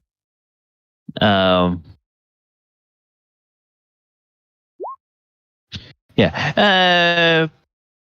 Let's go with that. We will 15 foot in the air. Measured on what? Over here? I don't deal with the z-axis that much, so let's go ahead and do it this way. So we'll do not radius, it's 5, diameter. 10, 15, it is radius. 20, 25, 30, sometimes 35, 40. Yeah. So you can then put this thing here. Does that sound good, or do you want it a little closer? Little closer, like that? Okay. All right. You put it above so it doesn't hit the actual plants. Okay, yeah, you can put it up to a point. Yeah. Will I take any damage if it's one more square closer? Just one more square closer. On you for you no. damage. There. No. Now I feel happy.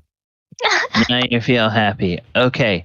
So now it has to make a Dex save of DC 17. So let's see if it can make a Dex save of DC 17. It cannot. So go ahead and roll the. I presume you cast this at level 3? If so, go ahead and make roll 8d6. Okay, 23 points of damage. Wow. And with that, this creature is now bloodied.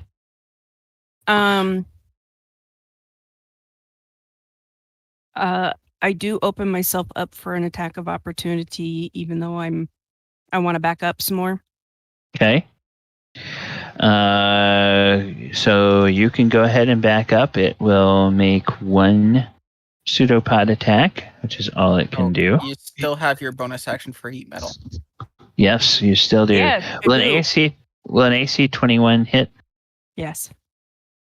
Okay, so then it will deal. So let's do R. Use my bonus action before I move. So bonus action would be the heat metal. Yep. Okay, so it's got to do its damage. So it deals both bludgeoning and psychic damage.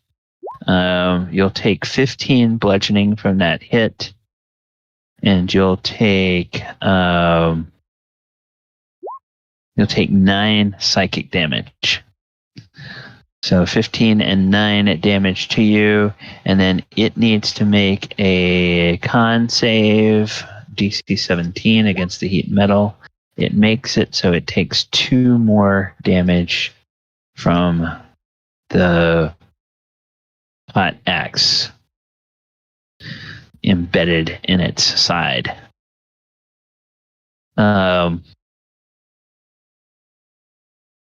And all right, anything else, Enka? No. Okay. Oyo, you run through the house. You are out here. We'll say that's used up. Let's say that's used up 5, 10, 15, 20, 25 feet of your normal movement. There's a big, huge ooze monster that looks in really bad shape. And it seems to be chasing Enka, and Elora is nearly catatonic over on the ground next to you, looking like she is very badly hurt herself.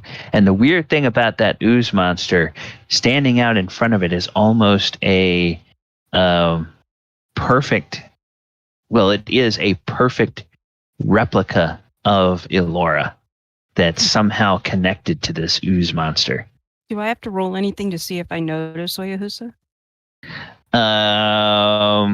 You can, but it's his turn. So, like, I was just going to yell at him. Oh, okay. I will say he's not trying to be subtle this time. So the door of the house flies open and you see Oyo standing there. I'll yell at him. The real one is next to you. Okay. Elora kind of turn and look too, like her whole nose down to her chin's all bloodied. And she'll kind of like, oh, that. Okay, so hang out of here. You said I had to use up 20 feet of my movement? Or 25? 25 to get there. So if you have any kind of ranged weapons or whatnot, you can... Okay. Well, I have winged boots. Is there any way I could just, like, bull rush through all this crap? Yeah, you could... Edges. Yeah, you say you or could just activate... run over there. Yeah. Yeah, you could activate your winged boots and get over there without having to deal with climbing or going through those things. So, yeah. And I just pull Tetsumatsu out from the scabbard and I just, like, You just see Oyohusa come out of the store and then just like blinding speed, just like whoop, it's over there, and then you just see like these super fast strikes, and he's going to attack because that's what he does. And come on, roll 20. Don't be like that. Very fast strikes that we can't even see their rolls. So no. Yeah, exactly. Okay, let's see if this works right. Okay, it's a 25. And would you like that'll hit? Would you like the extra damage to be psychic or force? Let's do force.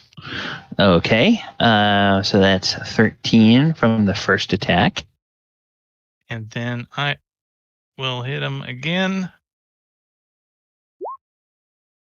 25 again. Is this time? Would you like it to be psychic or force? The force damage. Okay, seems to work. So 23, 14 and 9, 23 points of damage. Hey, Oyo, how would you like to kill this hideous creature? Oh, Hideous. He just darts in and you just like you just see like in this. I just cut it up into like Jello squares. And somewhere in there's an axe at this point in time, just an axe head. Yeah. The axe head falls to the ground, and as you destroy the monster, the image that had looked like Elora turns back in the same sort of gelatinous substance, the same color and texture of the rest of the monster, and it sort of sploops out, and all of you hear in Elora's voice, "Why did you hurt me?" As it as it fades away. And then it begins to do that thing where, kind of like when you fought demons and oozes and stuff before, how the ichor, begins to just sort of almost boil away in the atmosphere once it's in the air, once it's dead. So it's down on the ground. Combat successful. All right. Enka just kind of falls onto her butt and just sits there. And about that time, the herbalist comes back in and looks and says, "Oh, you defeated it. Oh my goodness. I had no idea." Oh, and he just sort of falls down on his knees. And he looks at the. We'll say that Enka was able to put the fireball a little bit up into the air, but still, some of the plants are wilted and singed a little bit because of all that heat being so close to them. Will actually kind of get back up, just looking tired, and make her way over to. Why can't I? God damn. Sorry. There we go. Go over to Elora and like pull out a towel or something and start looking to wipe her face as she kneels down next to her. Come here. What happened to her? Elora's eyebrows will kind of like go angrily as she'll try and pull away. I don't know you. I'm trying to wipe the blood off your face. Yeah, and relax for just a moment. Oyo, you can tell from the way Elora's reacting that she, when she says she doesn't know who Enka is, you can tell that's genuine. Something messed with Elora's mind. Oyohusa, you gave me your winged boots. No, I gave you mine. Oh, okay. Sorry. Never mind. I've been wearing these stupid things. I didn't even remember I had them. God. Enka, she's not herself. I know Is- she's not. She's obviously suffered some kind of psychic damage. Hmm. Well, so did I, and I got one hell of a headache. What We'll happened? just continue to stare at these two, like, who are.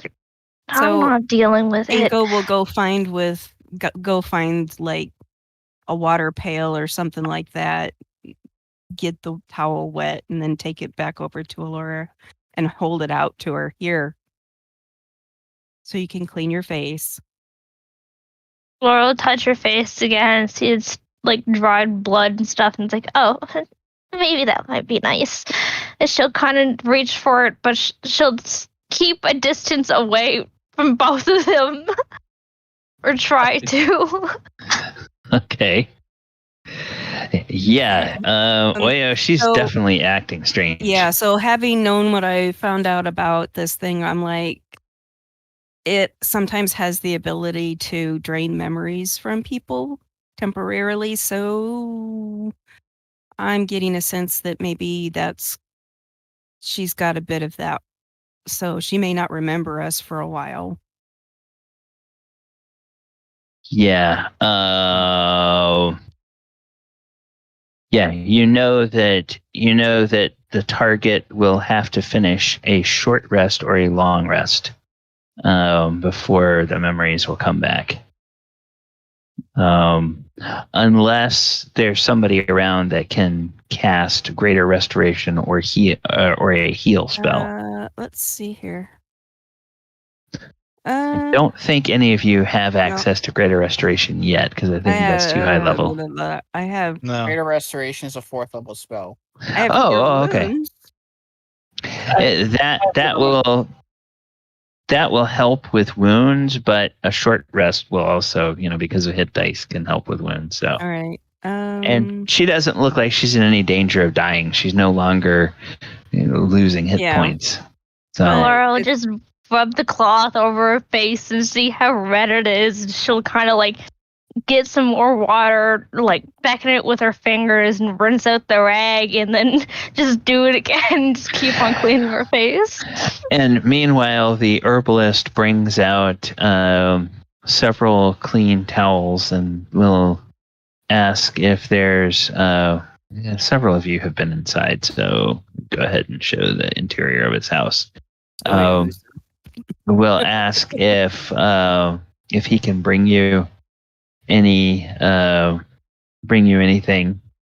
Do you have a healer in this village?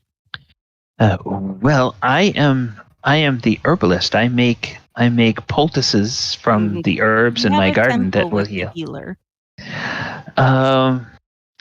No. When we need somebody as a healer, we travel a couple of hours into Waterdeep for that. Meanwhile, Enka kind of looks at Elora and goes, "Elora, dear, you were here staying with us for the day. I know you don't know us, but we mean you no harm. And you obviously probably have a raging headache, so why don't you just stay with us? We'll get some lunch. We were going to have a picnic." And she kind of motions to the basket that you actually packed. So why don't you just hang out with us? We'll get cleaned up and maybe go sit and relax in the shade for a while. If either of you ladies are in pain, I can bring an astringent that will help to ease the pain. I think most of it won't. Kind of points to her head. I think a lot of it is up here right now, like bad headache type stuff. Yes. There's and then he looks at Oyohusa. He says, I don't know how much you know about herbal remedies, but I have poultices that help the folk here in the village with headaches, toothaches, help ladies when they have pain for childbirth. all the time. Shall I get some, sir? Do you have any that I can put in a tea? Small amount. Oh, yes. In fact, yes. I can brew a kettle of tea. Come, I'll show you. If you wish. And he goes inside and he leaves the door open. If somebody wants to follow him in, he can. Not. Elora, are you thirsty? When the guys were talking, Elora would have answered back to Enka first and says, no, you guys can go enjoy your picnic. You guys look like a very interesting couple.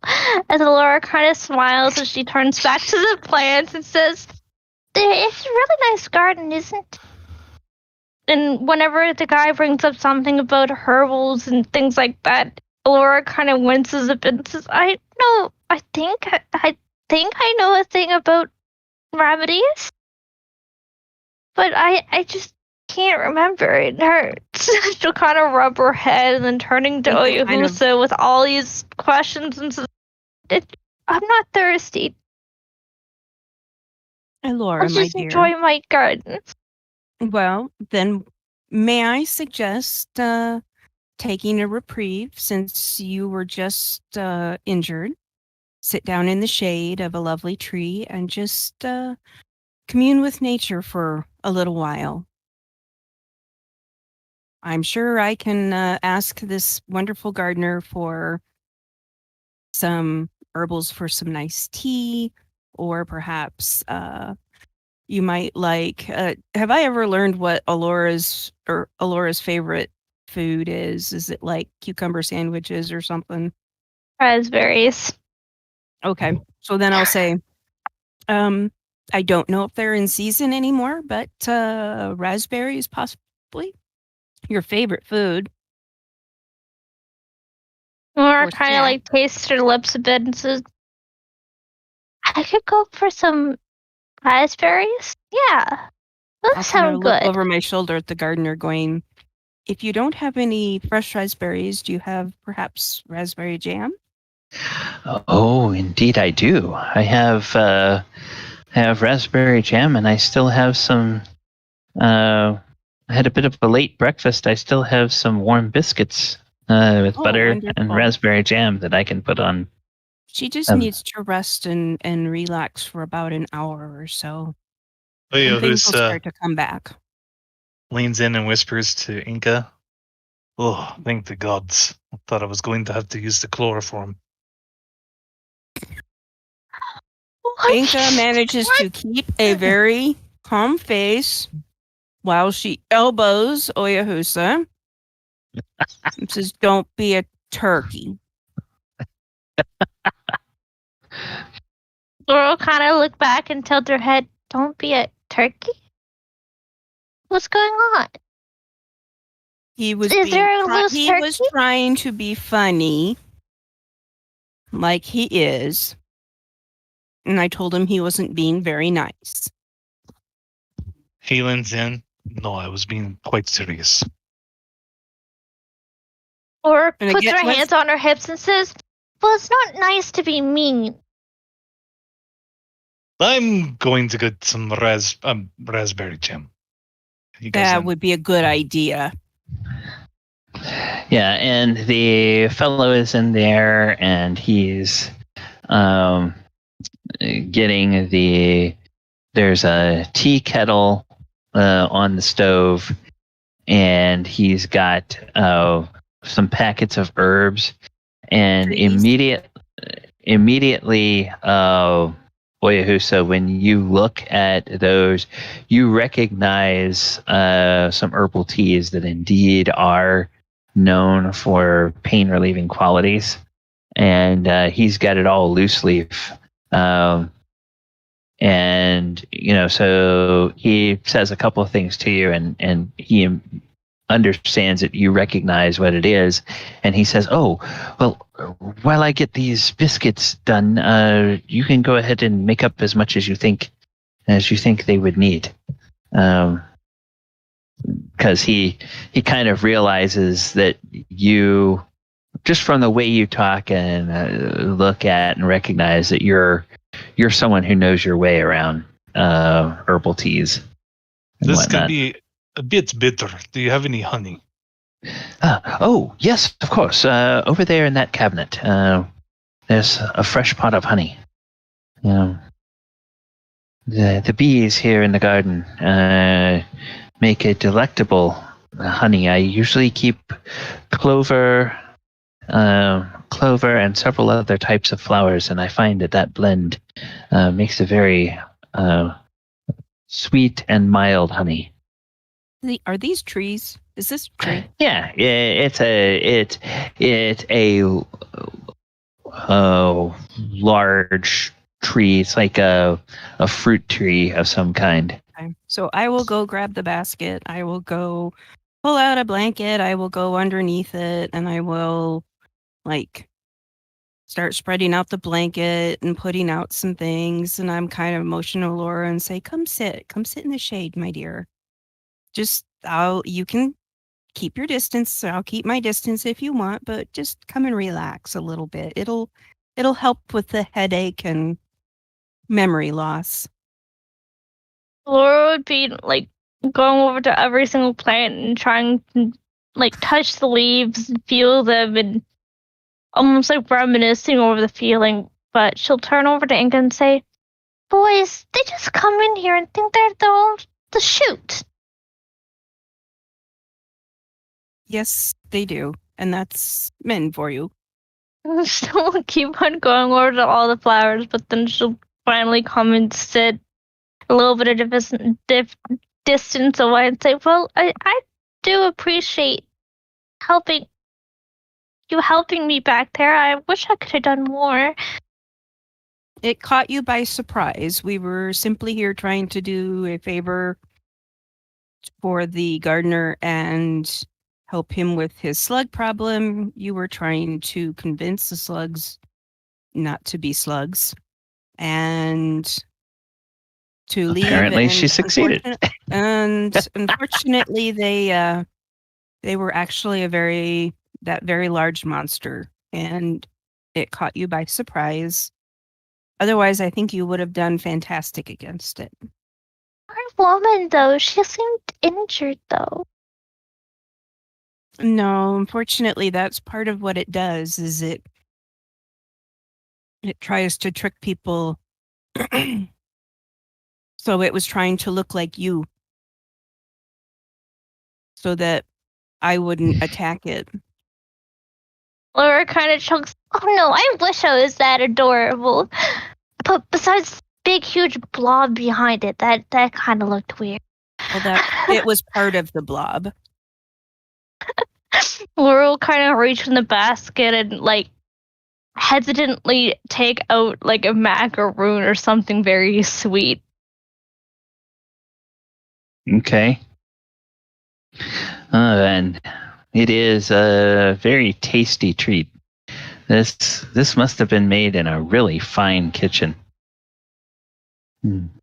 Very, very, very tasty baked good. Pretty good. Laura kind of smacks the lips and it is sticky. Oyohusa makes his way out carrying a tray and some teacups and a couple of biscuits with some raspberry jam on the side. Yes. I brought some tea and some biscuits. And he kind of just sets it down. Peer up. And she'll look over and grab a biscuit and try that. Yeah, it's a nice buttermilk biscuit. With a It's big been glob of buttered. raspberry jam on it. Yep, buttered with a big glob of raspberry jam, and it's a very tasty raspberry jam. Whoever made these preserves is a very good canner. Mm-hmm.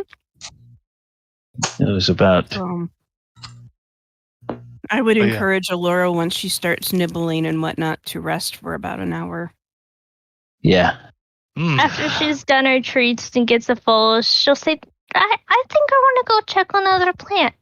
Is there a bucket anywhere I can fill with water so I can water the plants? I'll tell you what. Why don't you just take Drink a your little bit of tea a nap, first. relax, meditate maybe, and then once you're done, these plants aren't going to get up and walk away. Hopefully, and we'll have. I'm sure the gardener will be more than happy to allow you to have a bucket afterwards. And the herbalist, while you guys have been resting here, the herbalist sort of goes around and takes a look at some of the garden beds that were singed a little bit. And then he eventually makes his way over to you all, and he says, "Thank you so much. I know that you must have had to do something to destroy that, but don't worry about the singed plants. They'll grow back. Doesn't seem like they have any permanent harm, and I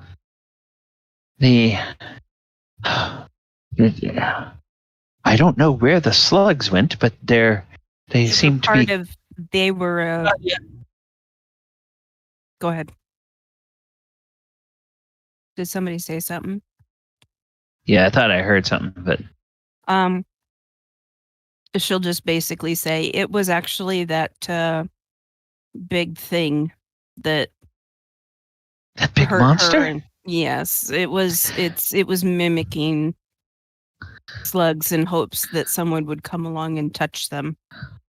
Oh, what the devil was that thing? I've never seen anything like it in my life. We'll smile and say, "Oh yeah, well about the singed plants, you can just put what is it? I think it's tart on the leaves, and then the leaves will be better, and then the root it'll suck up to the roots, and I think it'll grow from there." I don't just to know be what sure. you put on the leaves. Well, just to be sure, she'll kind of like bite at her thumb, and then she'll kind of like try and think. It's like, no, it's at the tip of my tongue. She kind of like grab her tongue. Elora, dear, we'll leave you be. Why don't you take just a short nap? We'll wake you up in just a little bit. You might remember after having a nap. No, then I'll forget. As Elora kind of gives up and walks, tries to walk off. Oh God. This tea will help you remember. And he kind of like slides it a little bit over. And he takes a sip of his own. Elora kind of huffs, "I don't want some tea. It's too hot outside." She'll kind of go over there out of respect, and she'll kind of look at the guy and say, and Oyo, and say, "How can I trust you? You just came in here and you wanted to just wow, and you took all the show and took all your credit. You know, Enka, she did a lot of the work, and I have proudness in her." She'll kind of like huff and flare out her chest, and she'll kind of like tip the tea back and swallow it back whole, and she'll kind of like put the tea like cup back in his hand, and she'll kind of turn on her heel and then start walking to the other plants.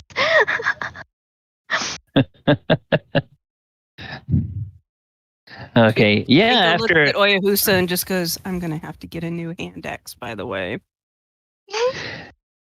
Leo, the old one is a little bit gross. I agree.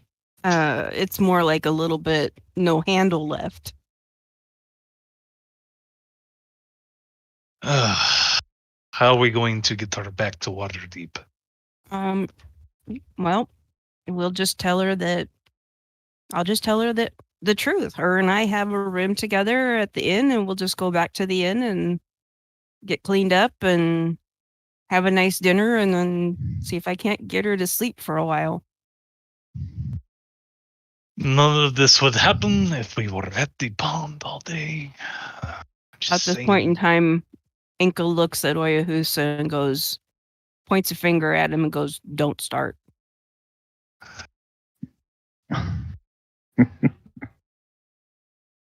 Anyway.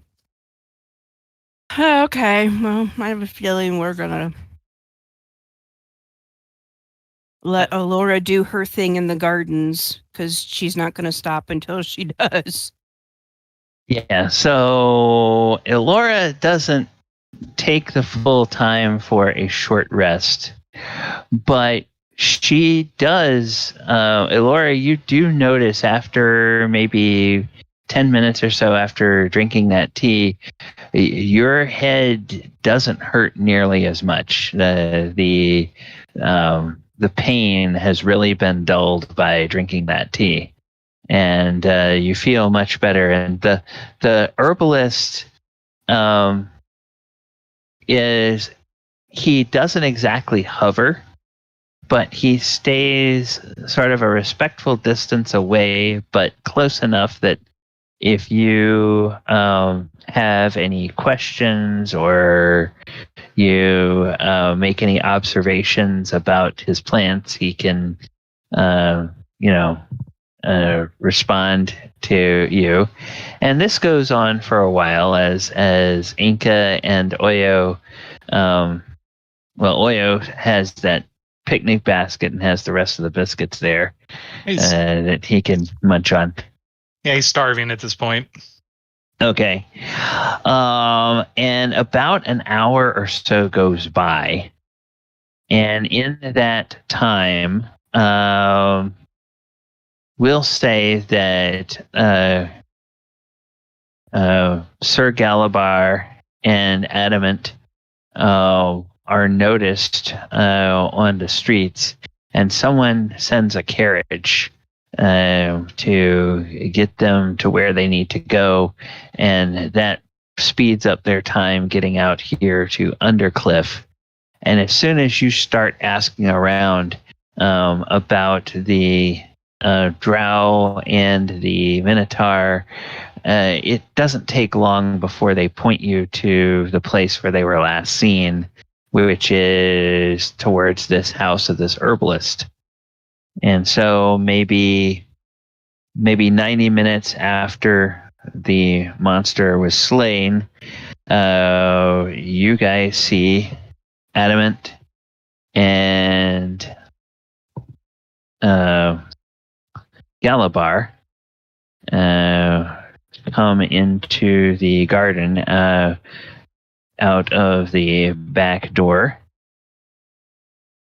of the whoops. Okay. Oh, that's weird. At some point in time, I will have gotten up and gone over to where the ooze was, pick up my hand axe, what's left of it, which isn't, it's pretty much just probably just the head of the axe, and kind of looks at it. Now, all of the ooze kind of burned off, right? Yeah. Okay. So then she picks it up and then brings it back over to where the blanket is laid out and wipes it down, and then plops it into her bag of holding, and is just kind of like, well, I'll find another axe handle for it later.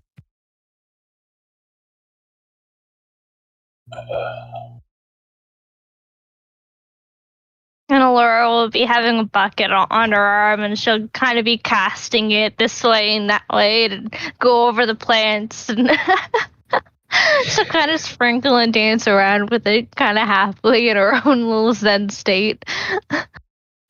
Okay. And go ahead. Galibar will... So was Adam, you were going to say something? Adamant kind of points over to Laura Gallibond. She's acting a bit strange. Stranger than usual. Enka looks over at Adamant and goes, no, that's usually how she is around plants. She's usually a little more erratic, but she's probably got a bit of a headache still. Why? Galibar walks over and swishes his cloak before sitting down and says, so did we miss anything? I'm surprised to find you here. I thought you were going to the temple. I did. am glad that you have come. Oh, there was an elder oblex in the garden. Elora got smacked with it. Lost some of her memories. Oh. Is there a check I could make to see if I know what that might be? Sure, you can make it either a nature or survival check. To It's see the if same you. thing, so I'm just gonna make it nature. Okay. 9. So no. No, you don't. But yeah, Adamant knows what a elder oblex is. And if Pete knows what it is, you can. Otherwise, DM can tell you. Yeah, I'm good. Okay. Yeah, Hey, he pulls strongest out slime creature. the prayer beads. I'll handle this. You what? I knew Um, those would come in handy. And he walks over to Elora and says, "Hello." Elora, Elora this large metal person that looks like a cross between an iron golem and a something, a shield guardian, walks up to you, and it seems to know your name. And Look at this big creature that's made out of metal, and she'll kind of stare and say, not close to the plant. You'll light them on fire." And she'll kind of like spritz you with water on her fingertips, like. Oh, look. Never mind. He pulls off one of the beads. I need you to hold still. She'll kind of look at Adam and really confused and like, hold still. No. She'll kind of take 5 steps back away from him, like, huh? This will help with your headache. I'm not suffering any pain from my headache. Not anymore. After the tea. The tea was really good, especially It the will also raspberry. help with your loss of memory. Huh? While she's gone, he's gonna hit her with the greater restoration. All I can see is you, like, getting an axe and just bogging her over the head and say, there you go. You're good. What? He has to touch you with the bead. Yeah, he just, while she's going, what? After he tries to reach out with a bead, Elora will kind of, like, look away, and she'll kind of, like, dance away a little bit and wait for him to chase her. okay, so this is going to be Adamant to the place. this is going to be opposed touch attack rolls. So okay, so it's not going to be opposed. Instead, Elora, try to make a wisdom save, DC 17. Oh. Oh, she got this. Now she's still under the effects of this, so you have to roll a d4 and subtract it. But 23 minus 4 is 19, so you still make it anyway. She dances away from you, and hey, Elora, now this metal man tried to cast a spell on you. You'll kind of out. Elora, dear. Elora, this is one of our teammates. He's trying to heal you. Just let him be. He's fine. Elora will kind of be like, nah, this ain't happening, and she'll cast darkness on herself. Oyohusa just shakes his head, leans over to Galibar, and is like, I wanted to use the chloroform. Galibar just looks at you, not knowing what that is. Now,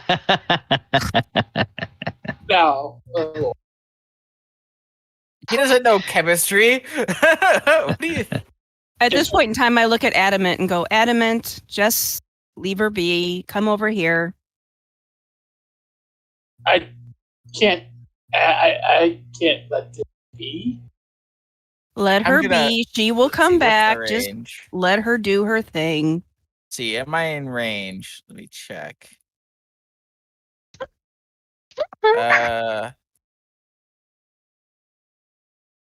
I'll move behind and crouch behind the bushes and cast Hold Person on her as well.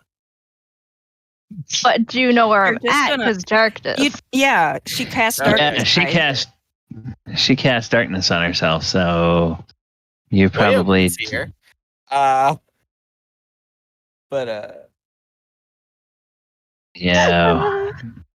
It would be up to Oyo whether he would try to do anything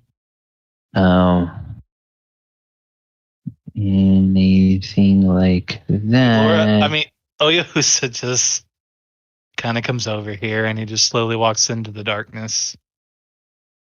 Elora, we're not trying to hurt you. Please, let us Ooh, help you. Use the sexy voice.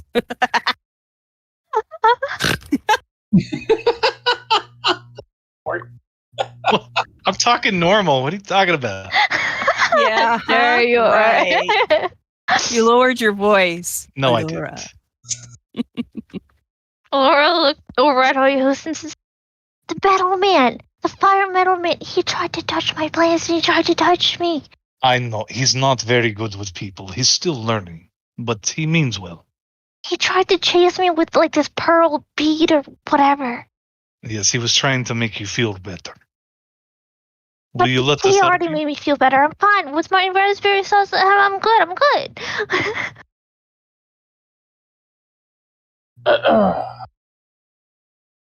Well, Is Elora still concentrating on the darkness? Yeah. Okay. I'll just leave it up then. I have a way to get her to come over. Here, Don't know if do you trust me? And he just like gently puts out his No. arm, his hand. I slapped away. No. all right, I'm going to the easy way. Like, don't touch me. No. Just Take- Elora, step back. Elora, if you don't let me greater restoration, I'm going to cast a firewall in the middle of the garden. She'll drop the darkness and you better not. Will you let me use this greater restoration on you? Why? For You'll the sake see of the plants, afterwards. whatever. Why? Because it will help you. But I am perfectly fine just the way I am. Well, then I guess this garden will be perfectly fine the way it will be. Adamant. Elora, please let us help you. I'm like the only one that's just still sitting my butt on the floor, like, or on the ground, like, just leave her be, guys. She'll come around. Is Elora still resisting? Like, No, for the sake of her plants, she'll stick her hand out for Adamant. I'll hit her with the greater restoration. Okay. So, Adamant, you can go over to her now, I think. Yes, he will go touch her forehead with the bead and cast Gotta greater be restoration and memories. Okay. She'll kind of like close her eyes and kind of like sulk her head back, like ew. She kind of like comes up and touches her with the forehead and the bead. Yeah, and then you close your eyes, and then when you open them, Adamant is taking his hand away, and you recognize, oh, the garden you were in before. You realize, oh wow, something. Oh, that big monster! It did something to me. And it's kind of everything that happened while your memories were gone is a little hazy at this point. But over the next few minutes, you kind of can connect everything that happened before your memory loss and now that your memories have been restored, and you kind of realize, oh, crap, that was a pretty nasty thing we faced. Mm-hmm. Overall, Elora smiles and says, "Adamant!" And she'll kind of like go over and hug him. Don't light this place on fire. I like this place. even though that the burned leaves are burned and dry oil's a little bit dry, and she'll go up and like she'll turn around and look, and it's like, yeah, well the carrots they're too close together, and Well, Elora, what makes you think I would actually set the fire? Laura kind of turns around and says, "Huh?" Why do you think I would set this place on fire? Laura puts her hands on her hips and says, "Really? You like lighting force and everything and fires in our battles? Like, I wouldn't be surprised if you accidentally lit on something on fire here." Oh, talk about friendship. Laura kind of smiles devilishly. Just teasing Adamant. And as the party restores Elora's memories, we will go ahead and we will leave our session here with the party once again all together in the garden at the Herbalist's. Well, thank you, everybody. Thank you for coming and playing today. Viewers, thank you for coming and hanging out with us. We hope you have enjoyed our session. We are here most Sundays to play the Walker of Waterdeep game. I need to make a quick look here. Let's see, this... what is today? Today is the 13th. And I believe that next Sunday, Don't you do it. Don't you say it. on the 20th. Give that whole soccer Yes. team stomach virus. Yep. Next Sunday we will not have a session because I will be in the stadium cheering for my team as the international break closes and they get back in action. And so we won't have a game then, but we will be back in 2 weeks for what will be session 100 of the Walker of Waterdeep. So this is a campaign that has lasted for 100 sessions. So that's a pretty big milestone. We will see what is in store for the party there. Players, you guys can strategize or discuss or whatever in the Discord between now and next time. If there's anything you want to do in particular for that session, we can try to figure out, how the logistics of all that work. If we want to do something then, or we can just continue at the pace that we are normally going. So I'll kind of let you guys figure that out as a team, and let me know what you want to do. All right, and viewers, between this time and the next time we're back on Sundays, we have several other weekly streams. Tomorrow night at 8 p.m. Eastern Time will be Monster Monday, and this week we are going to be looking at the history of the ghost throughout the editions of D&D. The ghost is one of the undead that I don't think gets used quite enough because there's a lot of cool things that a ghost can do. And we're going to talk about not only cool things for DMs, but interesting things for players when it comes to ghosts and tactics and stuff like that. So join us 8 p.m. on Monday for that. Then next Thursday night, we will be here for the Sword Coast Chronicles. That is our 5th edition survey of the published adventures of D&D. We are in the lands of Barovia, and the heroes are entering the Amber Temple. We had a fight this last session that took the entire session. And then on Saturday night, we do our Saturday night Greyhawk game where we're going through the original Temple of Elemental Evil. They have had a session where they geared up and leveled up in Hamlet, and they're ready to go back and look at the basement of the old moat house in this next session. So you can join us for an old-fashioned dungeon crawl on Saturday nights. And even though it's a little bit late, but still counts, happy birthday. Yes, Heather has had a birthday this past week, so we've had a chance to celebrate that birthday a few times. So happy birthday, Heather! Thank you. Happy birthday! Have a elder obelisk. Yes, here, have a cake in the shape of an elder obelisk. Yes, have a raspberry-filled elder obelisk cake. Oh, my raspberries! You Present. Terror from another plane. Hey, Gallibond.